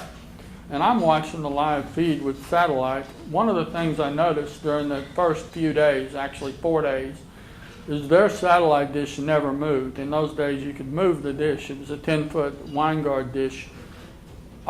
You would, for me, if I was in there, I'd be moving that dish trying to find positive information. And by the way, the feeds that were going back to Japan and England were pretty positive. They were pretty much anti-government action here. I mean, they were saying things like, this is obviously not a good thing for the government. I mean, but what you guys were hearing was that these people brought it on themselves. They were evil. They were the Antichrist, basically. So I said, on the air, on the Ron Engelman show, I said, David, if you can hear my voice, move your satellite dish. And I could tell, because I'm a technician, what satellite it was pointed at. I said, move your satellite dish from Telstar 3 over to Galaxy 1. Well, that's a big sweep of the dish, and I'd be able to see it on the monitor to see if they could hear his radio program. And sure enough, within a minute, the dish moved exactly as I had asked them to. At that point, I had to leave the phone because I was crying, because actually, after watching that for 4 days, with no movement, no lights, nothing, I thought everybody in there was dead. I honestly did. And just the idea that someone was alive was kind of emotional for me. But people came on the show that were attorneys after that, and various people, rights groups, and they used that same method of communication to get yes or no answers to various questions. Is that good enough, or do you want more? Well, so you were able to get them legal help? Well, in a way, Gary Hunt, nobody here I'm sure is familiar with Gary Hunt. I know that John probably is. Gary Hunt was a man that was in the Navy SEALs, and I met him in Waco, but he wanted to represent David Koresh via power of attorney and file papers in the court there in Waco that would the government forces would force them to back off of the situation, I guess a habeas corpus or something like that. But in order to file the papers legally, he had to have permission from David Koresh to be the power of attorney. Well, we used the satellite dish to ask, or Ron Engelman did, do you want this man, Gary Hunt, to be your attorney and represent you as you're incapacitated beyond your control? And the government actually, there was a precedent on this set by a person that was a paraplegic from an accident, and he needed to convey power of attorney to a relative in order so that his affairs could be executed. And all he could do was blink his eyes. So the court accepted that blinking once for yes and twice for no was an acceptable form of signature in a case where the person was incapacitated. Now, what else? I noticed someone raised their hand. Yes, ma'am. How did the government ever become involved with David Koresh if all they were was just one of those groups that were weird? They were weird, all right, but I think I explained that the person that was there before them, George Roden, what was the problem? The person that was there before him from 1979 to 1988 was named George Roden, and he was even weirder.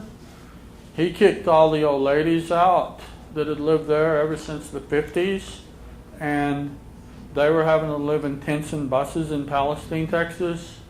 And we're talking some real old ladies. I met lots of them. They're real sweet, and I've always been a sucker for old ladies. But the government needed to get that drug lab destroyed. They needed to get some of the computer information. There were several computer programmers in there, very brilliant guys, Jeff Little, Greg Summers. These are people that have worked in the government and actually had computer. They were like a 1993 equivalent of Edward Snowden, okay? These people were in there. They're dead. They're on the record. You can go back and look. There were people that had worked as nurses for something that happened in Haiti, and I don't know what that was yet, but there were a number of nurses from Haiti, but they were British, and they had evidently seen something that our government did not want to be publicized from Haiti. So they were attacked.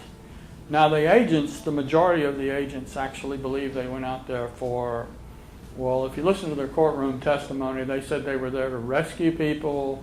They were there to, one of them said something about stop polygamy.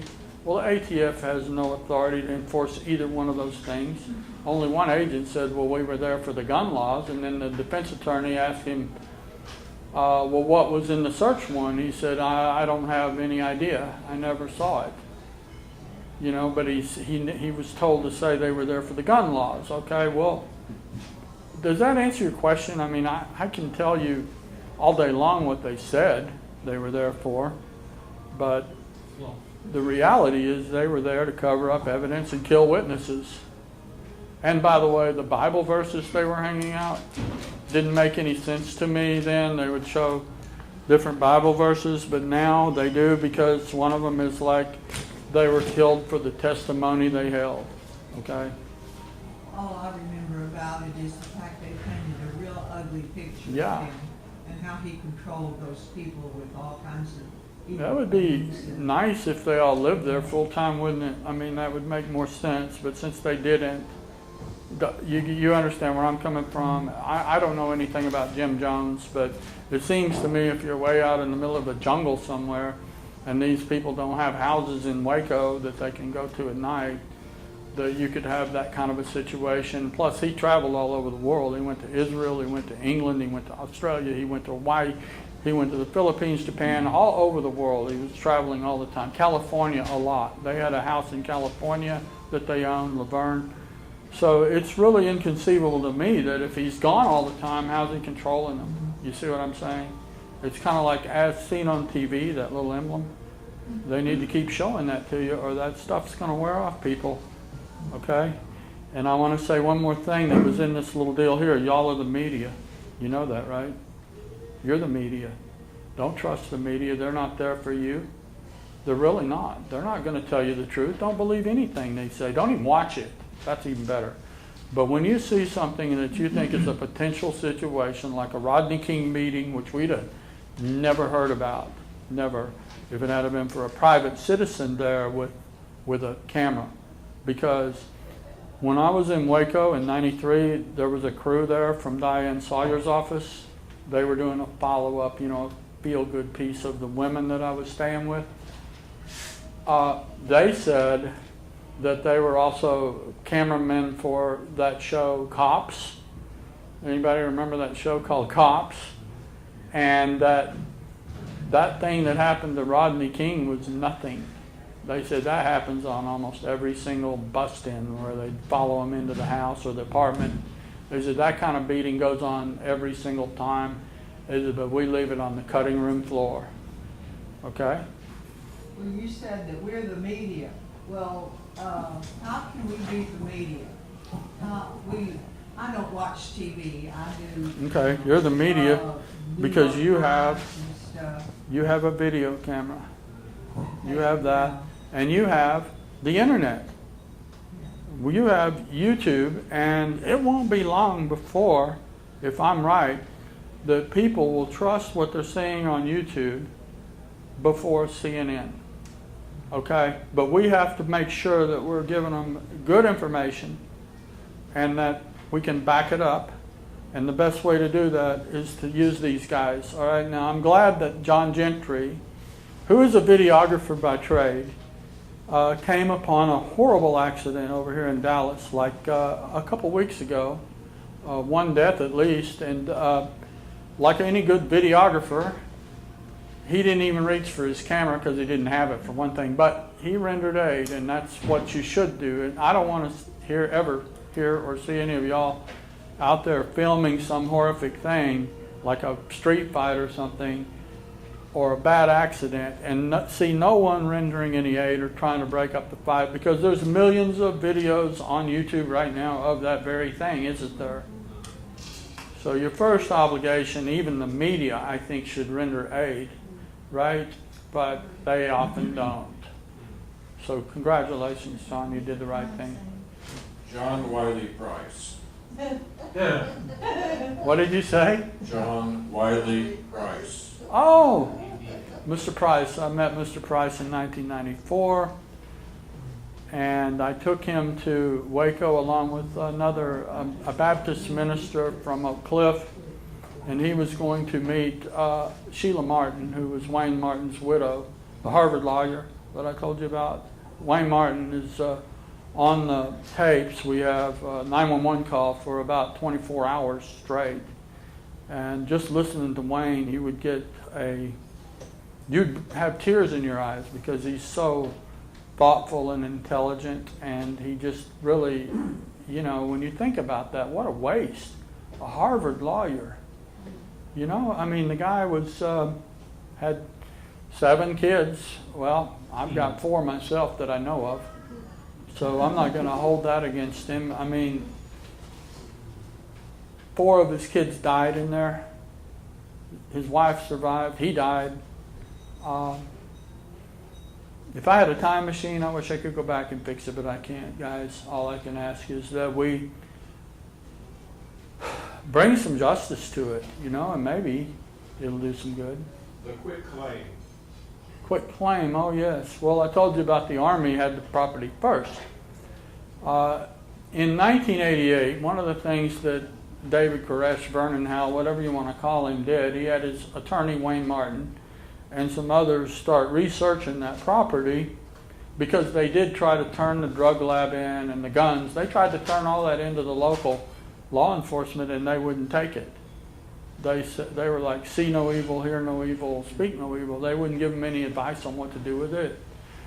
But they started doing some research, because David Koresh was the kind of guy that he just would get pissed off, and he was going to take and rub salt in the wound, sort of. So he did some research. They were shown by the press to have 77 acres. That's what they were told, or that's what you guys were told. In 1988, shortly after he took over the property, he filed adverse possession on the full 940-something acres. And that would have been perfected on April the 20th of 1993. At that time, the perfection was 5 years on adverse possession, or quit claim. And so there's some things about April 19th that make a little more sense when you understand they would have owned Channel 10's radio towers, a portion of the power plant. They would have owned a ranch that it looks to me at the moment the ranch across the street, which is a $35 million ranch, they would have owned that, but at the moment, I think it's Dick Cheney's ranch. Okay? It's not his anymore, but it was bought under a proxy by a very powerful man, obviously, that lives on Avalon, has another house on Avalon here in Dallas. Owns 2 707s personal and 2 Bell AH-160s personal aircraft. FAA records don't lie.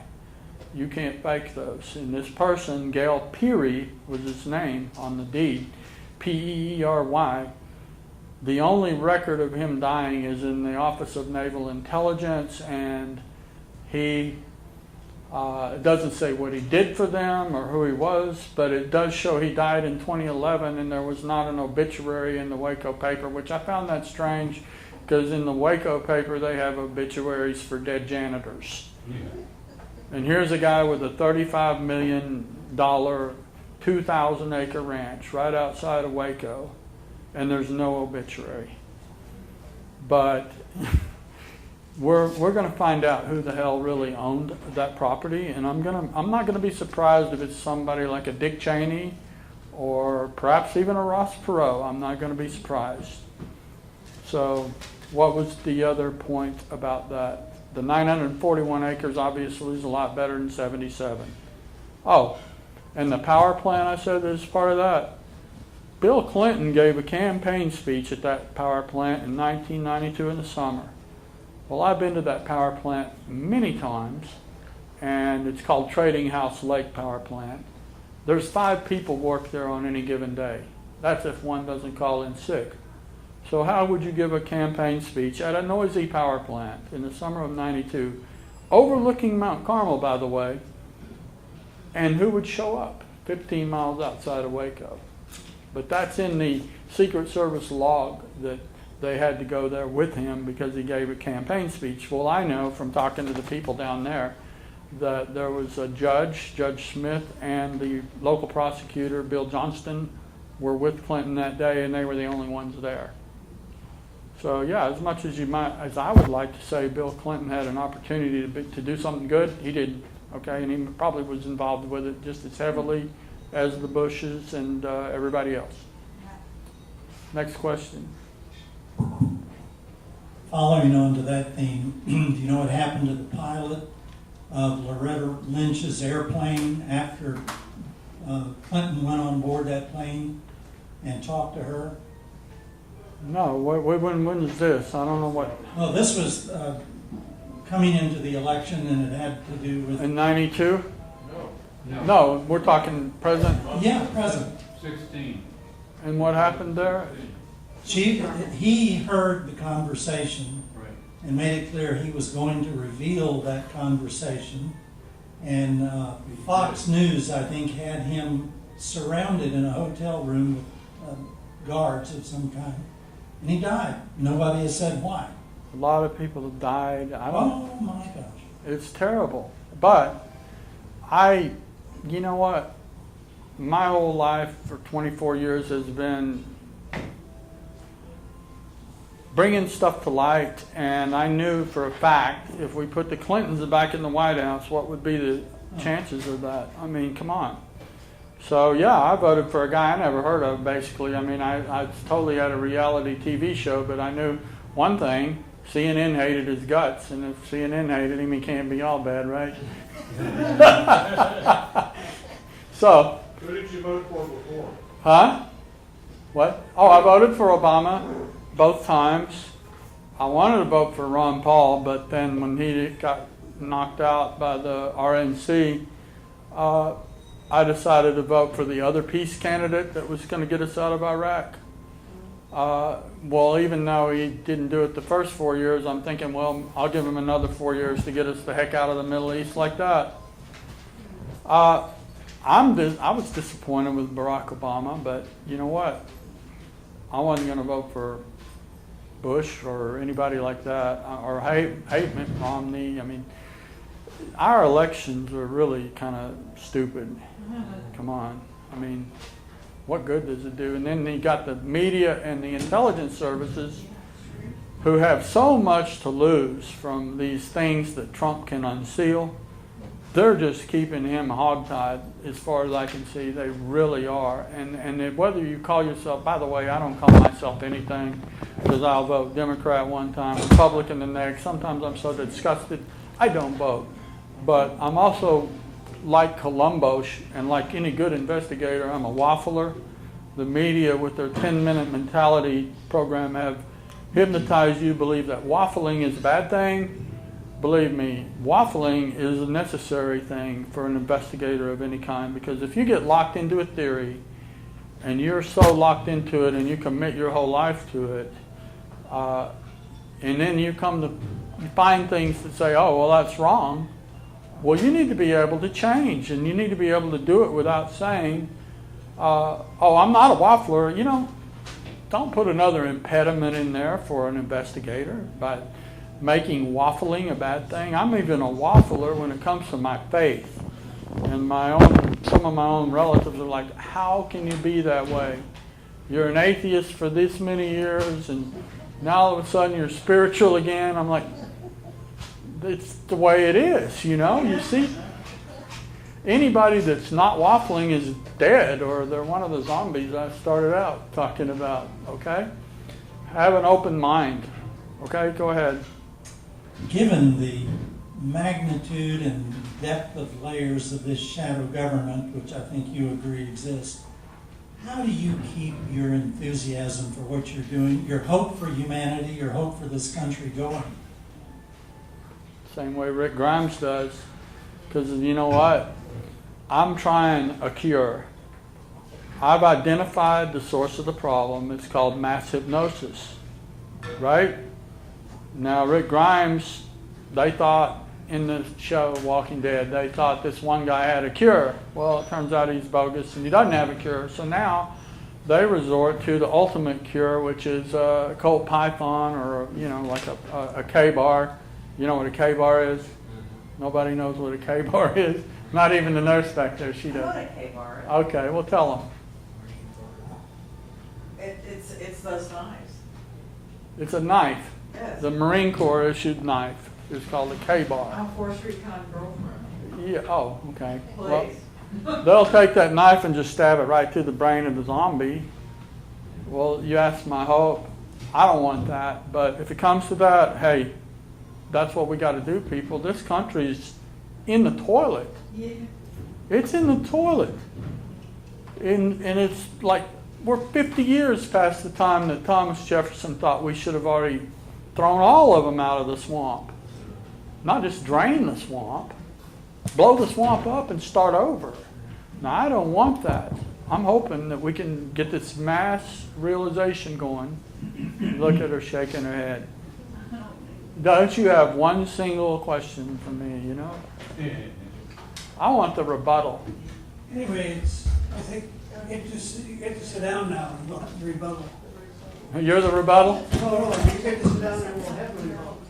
Oh, we're going to have the rebuttal. Of course. Okay, let's do it. So you can, I think everybody's answered questions. Let me turn this off You get to sit for down. him.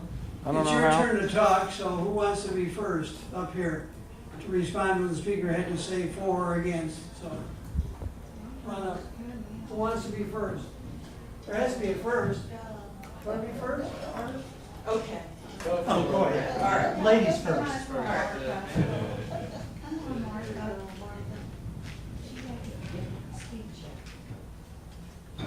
I understand. Are these you know? This is those. Yeah, I think so. Okay. Y'all know I'm a nurse. You know I'm Republican. I'm second generation police daughter. My boyfriend was a Force Recon Marine. I'm a native Texan. That's probably an emergency room nurse. This is my thing. Yes, they militarized the police. I also know when I was in California in 2005, I couldn't go fly fishing because the Mexican cartels have automatic weapons and I couldn't go fly fishing. I know that I don't want to work along the U.S. border anymore. on all the states in California, all the way across to the Gulf Coast, because I don't want to drive my car down there because of the Mexican cartel. You know, my last thing is to ever use a handgun against another human being until they come into my house. That's just how I feel about that. I think being a police officer right now is one of the worst things you could be. I'm so glad I don't have children. I'm glad I don't have any more friends that are in active military service anymore. I think that our government has done some atrocities. I wish that we had term limits. I wish that I wish that there was some civility in people. I wish more people would get out and be informed to vote. I'm still embarrassed that I don't know who all the judges are when I go to vote for local, because I just am trying to work. I would like to see taxes change. I don't want to argue about who said what. I'm tired of being called racist because I voted Republican. I'm just tired of it. I've wiped more asses of more nationalities than anybody does. So please do not call me racist, and also try to be an overweight, angry white woman. You know, I've had a lot of prejudice in my day, and be over 60, okay? Now, I got bad knees from being on my feet for a long time. So I would like to see our country come back and us be citizens, stewards of our country. Vote. And then also, everybody in here, community service, and be grateful that we are free in the United States of America. I don't have the rights to speak like this as a woman in very many other countries in the United States of America. I have no desire to travel out of the United States of America ever again.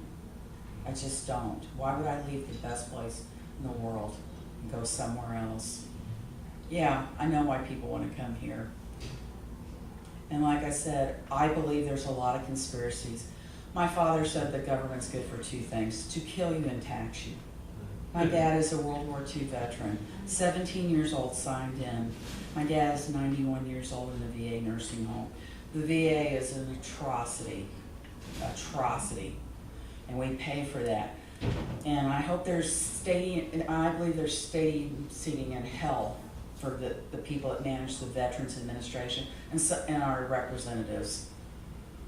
And so, I believe there's an innate evil. I cannot explain why some things are the way they are. I just cannot explain it. I appreciate Tom for the efforts that he puts into this, to challenge our thinking. I appreciate you. I appreciate all the people in here. I don't agree with everybody. I'm not always, I'm prickly, but it's not that I don't care for everyone in this room. Also, when I heard some of the things I heard here, I am just appalled. And then also, my boyfriend, I said, "What did you do in the Marine Corps?" He says, "Well, I can talk about one thing I did, because I'm in the congressional record, because Oliver North was my boss." And yes, every time I trained somebody, 2 years later they shot back at me. So yes. And then also my father told me stories about being in the Dallas Police Department.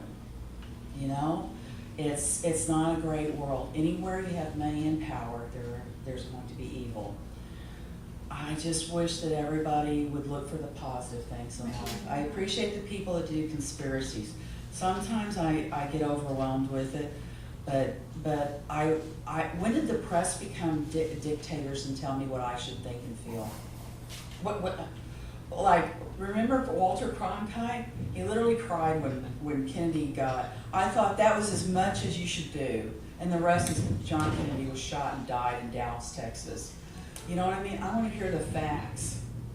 And then also, watching Stephen Colbert and all of them make ratings and money to say things, and I want to be entertained when I want to laugh. You know what I mean? I went and saw a movie to laugh today. That's what entertainers are to me. They're not social arbitrators for me. All right, I'm done. Thank you. Very good. Very good.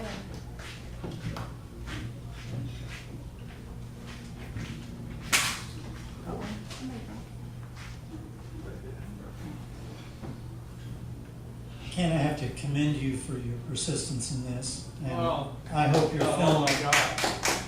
I hope your film becomes a great success. I agree with you on one thing. We had a conversation once before, that you must stay on the issue that really drives you and root out all the facts of it that you can in order to illuminate people's thinking. However, I think also that perhaps other people need to try to go to the top of that pyramid and see who's really controlling things. Because most of us, symbolically, the pyramid on the dollar, are on that lower level. And there are levels of knowledge as it goes up, and people refer to it as the shadow government or the Illuminati or whatever. I don't know who knows what it really is, except that it's there. I know years ago, my degree in college was in physics, and I practiced law for about 8.5 years, so I think I learned to think fairly well. And many years ago, my brother-in-law, who he's passed away, but he had a degree from MIT in architecture and did beautiful work. He looked at me one time when I was explaining some things that I was learning. He said, "Albert," in a very loving manner, "you need to go find a psychiatrist." Years later, a few years ago, my sister said, "Well, you know, some of those things you used to talk about seem to be coming true." Yeah. And I cannot tell you how much gratitude I felt for the fact that she was waking up. The truth of what goes on this planet is beyond the imagination. And to think that it's going to be a little thing, that maybe we can just solve that, it's going to take the persistence of humanity for who knows how many generations. The so-called people refer to it as the Illuminati published a report through the government printing office, I think during the Carter administration. It was called Global 2000 Report. Well, that sort of outlined how it was going to be by the year 2000. Well, that report was pulled off the market. They stopped printing it and they don't sell it anymore. If you look up in Wikipedia on the internet and put in on the search engine the Georgia Guidestones, I've mentioned this before, do this and go read those principles in like 5 different languages. One is in English. Those Guidestones are in Erath County, east of Atlanta, Georgia, and some millionaire put it up, nobody knows who. But it states the principles of this ruling group, and they're very occult, and they have to pre-announce everything they do to be guiltless, because we don't say no.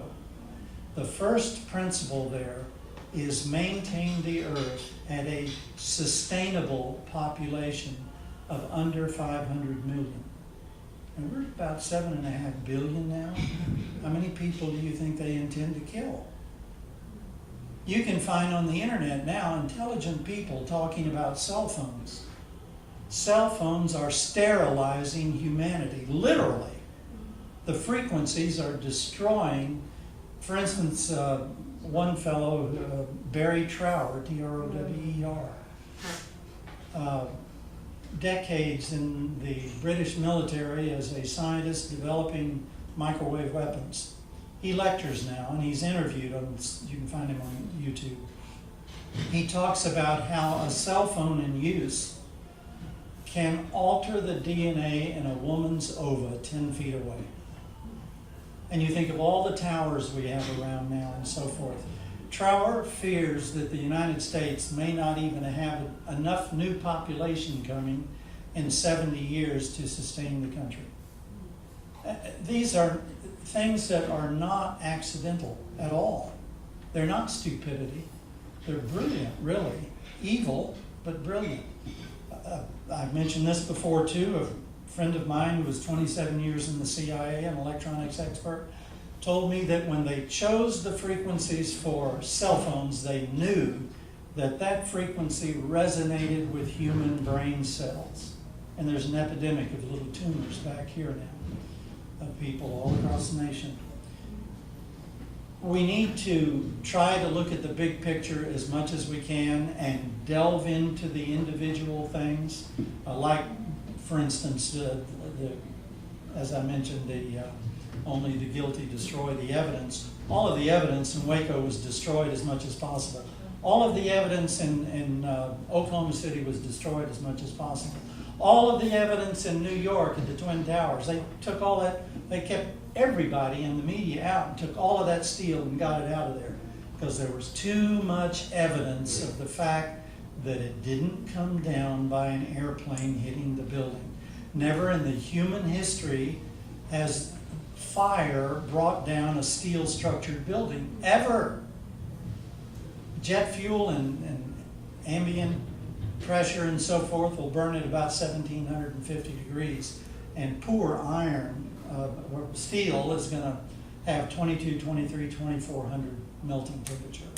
And it doesn't accumulate and soften the steel. It stays rigid until right before melting in temperature. So all these things we're told, if we'll just do a little bit of investigation, we can find out that that media that we love so much lies all the time.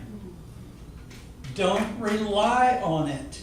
Do not believe these newscasters. Why do you think they're paid $15 million a year? Because by God, they're going to sit there and read the script, and if they know a truth that varies from that script, they are not going to risk that $15 million a year. And for the people who print phony money, that's nothing. 15 million is nothing. But it is to us. Right. You want to come up? Yes, no, I want to ask you a question. Yes.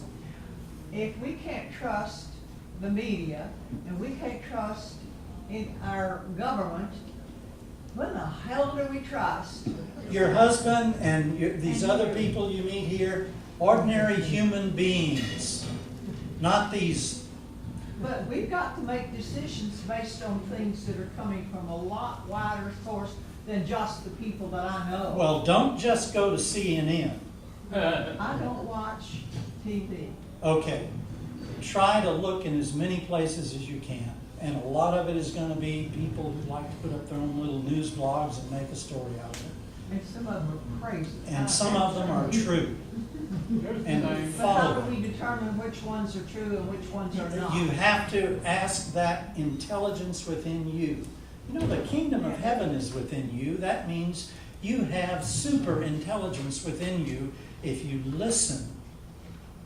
You know, there was a man who lectured here one time and he had on his black t-shirt, "I think, therefore I'm an atheist." Well, thinking is necessary to drive the car and put on your shoes in the morning, but more often than not, it's in the way of listening, because greater intelligence comes through the still, small voice within. Once you silence thinking and listen, you work on all the things you need to work on with your thinking as practically as you can, and then you set it aside and listen.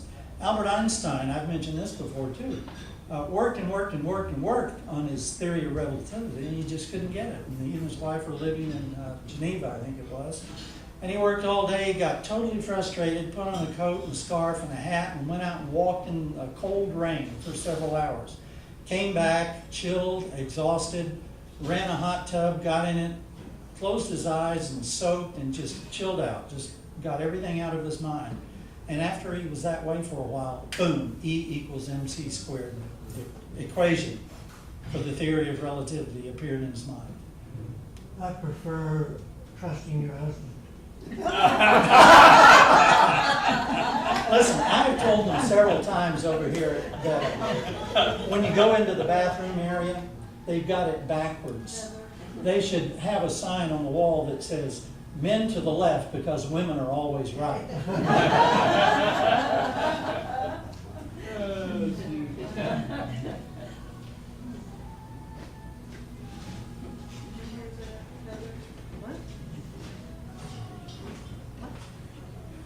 Honestly, I really don't know what to say here.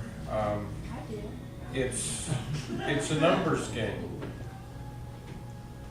It really boils down to a numbers game. How many people can they keep fooled? How many people can stay duped as compared to how many folks can step away from the situation and wake up? And that's where I think we're at right now, really, is I don't know if it's mind control. I mean, I'm more forgiving, I think. I wouldn't be calling everybody zombies. No. I'm trying to be nice. Well, I mean, see, that's not my idea. That's not my idea of nice, because, you know, you've got soccer moms and you've got, you know, dads with responsibilities. None of them knew or but it's just like I'm there in my corporate offices on April 19th, 1993, and the building is burning away, and I'm thinking, that's really screwed up. I need to look into this sometime or other. I didn't look into it for years. I knew something was wrong, but I mean, you know, you're not really given the tools, the knowledge base, the implements really to make good decisions.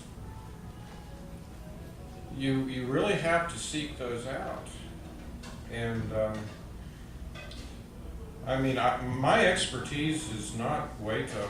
I did have a crazy friend who somehow or other, through another friend, got into doing the memorial services, and he dragged me down there for some of the memorial services, and I saw the survivors. I met normal people, human beings just like you or me, getting together, weeping together, making sounds of grief you don't often hear about their loss. And so every year they get together and they commemorate the dead. And the persecution of them really has been ongoing. And it's, even to this day, there's still some in jail. No, No, they're all out now? Okay. they've been out for many years. Oh, okay. But I thought there was still they some. were all found not guilty of murder, by the way, but that same judge, Walter Smith, that met with Clinton 6 months before it happened out there at Mount Carmel. Yeah, and you're off the mic, so, Well, can you all hear me? see, Yeah. whether the recording, maybe you're still on the mic, I don't Oh, know. you want this on? Yeah, it needs to be Oh on, my if you're gosh. gonna make a comment. Okay, sorry, I didn't mean to make a comment, but point is that the same judge that apparently had some issue with them before all that happened, he was the one that presided over the murder trial, and every single one of the defendants was found not guilty by the jury. A great victory for the defense. However, the judge himself imposed a rule that said the jury, they actually felt sorry for the government. This is what I was told personally by the jury forewoman, and Sarah Bain, and she said that they decided they couldn't find them guilty on any murder or conspiracy charges because there was no evidence of it, but they did feel sorry for the government and wanted to find them guilty on something, so they found them guilty of a charge that was their carrying a machine gun in the commission of a felony, which has a 5-year sentence. Well, the judge, the next day when they came in, he said, "Oh, I have to throw this charge out. I have to throw that out because you've already found them not guilty on all the felonies.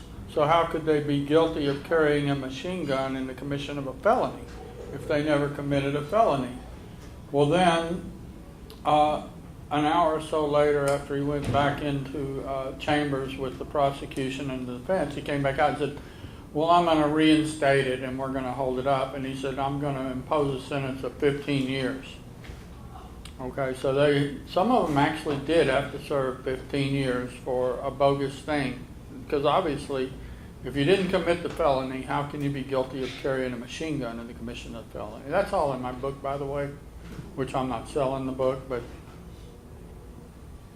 Well, anyway, getting back to my rebuttal here, I do feel Ken was a little bit heavy on people about the zombies thing because I'm so sorry. because people have lives other than these things going on. It's just I do too.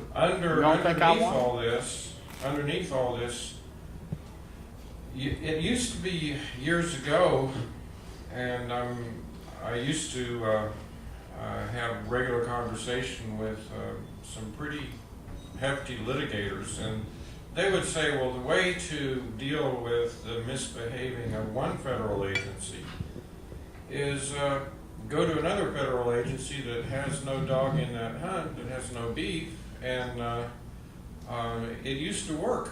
And you could actually get FBI put in jail, charged with various things. You could get ATF put in jail, charged with things, by playing one agency off against the other. That hasn't worked for years. It's like the whole system. This is the thing when you are not confronting crimes like this. People think, well, you know, if I just ignore it, it's going to go away. But actually what happens is it just gets worse. And things continue to get worse. Maybe it's something to do with the psychology of a sociopath or a psychopath, but the crimes are getting worse. It's just like he was saying about the cops, the behavior of the cops. I had 2 cops set me up, try to get me to flinch so they could shoot me because I wouldn't allow them to search my truck. I had a camera I had just had serviced in there. It was in a big camera case that I could fly with. And they wanted to see inside that camera case. And I'm like, it's nighttime, it's like 30 degrees out. We're going to pull this out on the side of the road in the grasslands out here. I'm going to lose equipment if I allow them to do that. And they literally tried to startle me to where I would, on their camera, where I would make a quick motion like that and they could kill me. And I mean, the cop yelled at me and said, "Get your hands out of your pockets." Well, my hands weren't in my pockets. But see, if I flinched like that, that's all he needed. That's all he needed. Somehow or other, deep inside, I had the sense to just stay calm enough to not flinch. And I mean, you know, I visited with black friends about driving while black. It's a terrifying experience. When they go out there, I mean, the general attitude of the cops is they're the enemy, and you can have all this equality, everything, but you get out there, I mean, you know, and we wish the best of our men in blue, our men and women in blue, but it's not. You know, when they're out there on the job, you really got to be careful. And I guess that's kind of a disorganized rebuttal.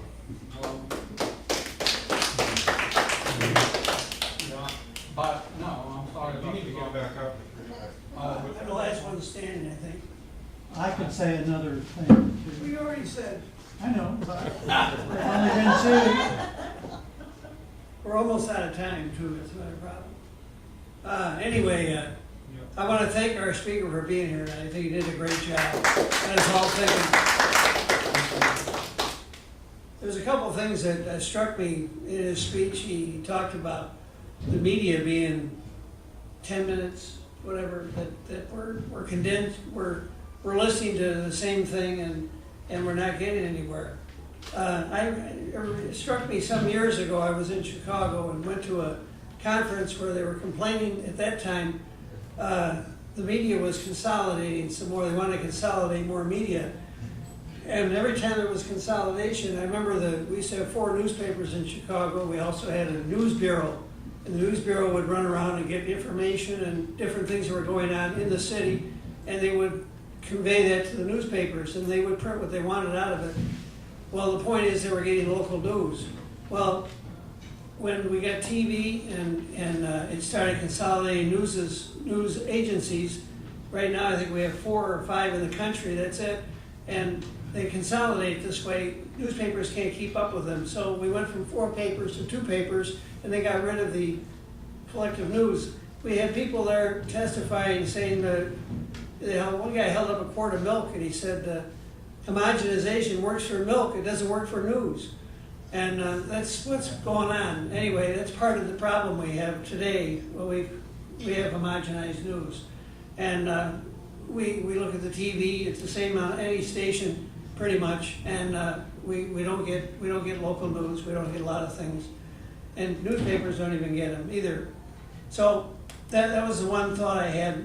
Another thought is that if you look at what's going on in society today, we have a society that whenever the economy goes bad, there's always a rise of the lunatic fringe. Remember that. And everybody is mad at everything else. And if you go back in history, since the Industrial Revolution, machines have been replacing people, and machines don't pay taxes, people do. Today in this country, we have 25 million people either unemployed or underemployed. It's not a good thing, and it's because of automation and because of corporations leaving the country to go where labor costs are cheaper. We're $19 trillion in debt. That's insane. The Republicans in Congress want to cut the government budget to solve the debt problem. It's not going to work. Nothing's working. So what we need to do is we need to do a lot of things. We got the best Congress money can buy. That's another problem we have. Congressmen, they're paid by, they have to borrow money. They have to get money to run for Congress every session, and so they spend most of their time raising money. They don't even think. They have other people do the thinking for them. They just go out there and repeat what they were told to do because they're too busy raising money. They don't have time to research, they don't have time to read, they don't have time to think on their own. So this is one of the problems we have. So I think that we need to concentrate on changing things. And the problem is, what can we change? What will Congress vote for? With the best Congress money can buy, they're not going to vote for putting tariffs on corporations. They're not going to vote to shorten the workday because corporations all leave town and go overseas where labor costs are cheaper. So, in my view, the only thing they'll vote for, one of the things they'll vote for is free airtime. The last 90 days of a general election, they would vote for this because they would get to keep the money they raise, plus they get free airtime. Plus they have no history of a challenger beating an incumbent since before the year 2000. It hasn't happened. So the end result is some challengers would beat some incumbents because they get free airtime too. And what would happen is, when challengers beat incumbents, they would change everything. The congressman would then represent the people who do the electing instead of representing the people buying the vote in Washington. Then you could put tariffs on corporations overseas like Apple, producing everything in China, and you put a tariff on them for the difference in labor costs, the difference in environmental protections, the difference in transportation costs, the difference in taxes. If you want to produce it over there and sell it here, that's what you pay. If you don't want to pay it, produce it here, you have to pay it. Well, there are a lot of corporations moving back to this country to produce here. At least what is sold here, they'll produce here. And then you might be able to, if you have that day, you might be able to shorten the work day. Go to a 6-hour day instead of an 8-hour day. You have more time to watch your kids when you're not there because you are there. You'd have more people working paying taxes and less people not working draining taxes. And the government get a twofold benefit of increased tax revenue without raising taxes. And less bills to pay for people who aren't working should be working. That would be a direction to go in. That's how I see the future. Anyway, thank you so much for being here today. I think you did a great job, and thanks again. Thank you, everybody. I And you appreciate get y'all. to respond to remarks now. Huh? You get to respond to remarks. Oh, I do. You get the last. How about that? Well, let me say You get the last word. that I don't have any rebuttal to any of the rebuttals because I didn't hear any. No. You got look. Actually, Lieutenant Columbo, he was a genius. And let's all just bow our heads for Peter Falk and just a moment of silence. I'm kidding, we don't have to do that, guys. But no, really, he was a good guy. And by the way, I work at a hospital too. I'm a busy person. I work at Dallas Regional over here in the IT department. I'm a communications contractor. So I I don't know what else I can tell you guys. Yes. What is your main source of news? She was asking. I Like the drugs report? certainly got in trouble with my brother recently over that because for years I've had full cable, and recently I decided I'm not watching television like I was. Okay, I've got too many things going. I've got this movie we're making. I've got working at Dallas Regional. I work at CCS doing the Department of Homeland Security trailers and vehicles. So between all of that, heck, I got a woman wanting me to go water skiing tomorrow, so we'll see how that turns out. But I don't have time to watch TV. I called AT&T and I canceled everything except Russian television. I watch that every now and then, Russian Television America, and I watch, you're laughing back there, seriously. And I watch BBC America, but that's it. I canceled CNN. It made him furious. He's been a federal employee in Washington for the past 8 years. He originally worked for, who was the first Secretary of Defense under Obama? Panetta.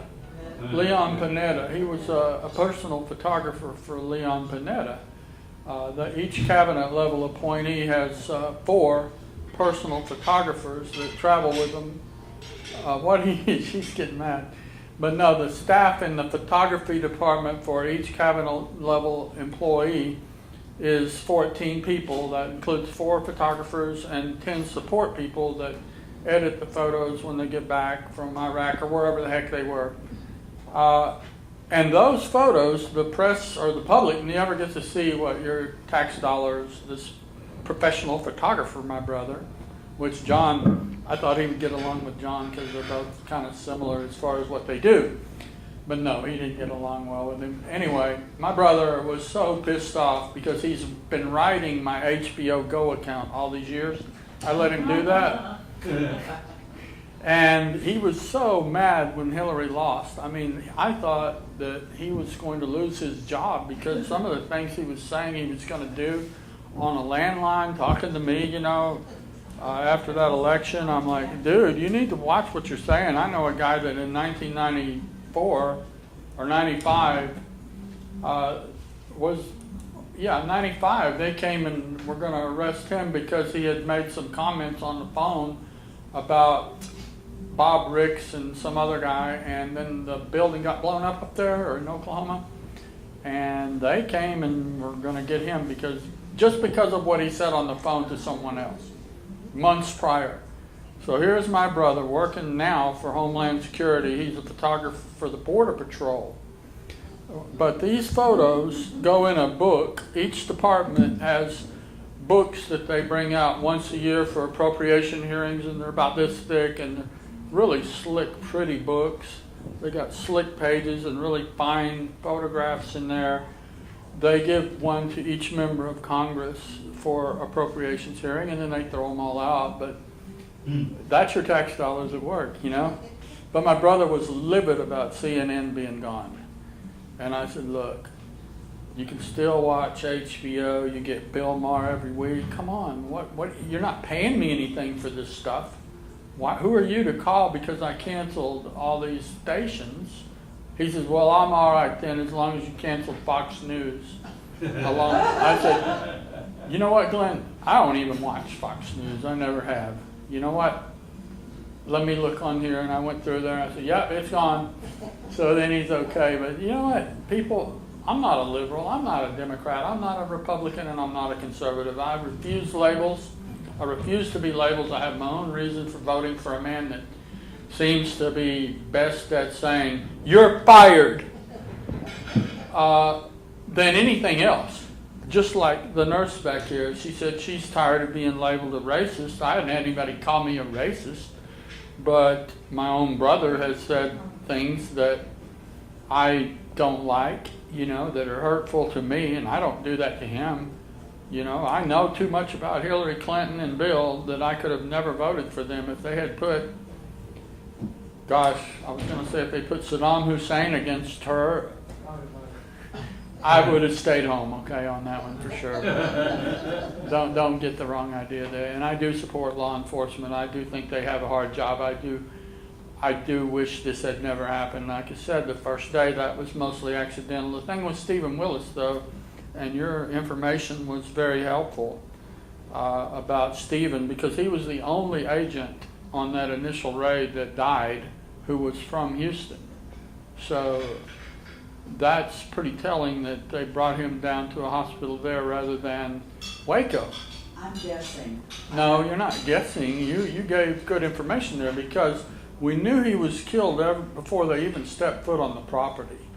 So he could have been killed in training, but obviously they're about to go on this mission, so they have to take him to a hospital not in Waco, or otherwise it's going to be totally messed up. They're going to claim he was killed in Waco. So they couldn't take him to Waco. They had to take him to your hospital. It's Herman, I think. It just, I didn't get all the information. I know. And really, it's not that necessary. And how long ago was it? I mean, 25 Well, yeah, years? but see, I have a photographic memory, if you haven't guessed that by now, but it's a curse to have a photographic memory, because you remember the bad things as much, if not more, than all the good things, and you have a lot of nightmares when you have a photographic memory. Yes, sir. I commend you for mentioning Russia Today News, RT News, because I have found it to be more truthful than our news stations quite often. As a matter of fact, I recorded something last night with my cell phone, because I don't know how else to do it, but it's a guy on one of the programs that's upside down, but if I play it in with QuickTime, it turns it over automatically, and it's talking.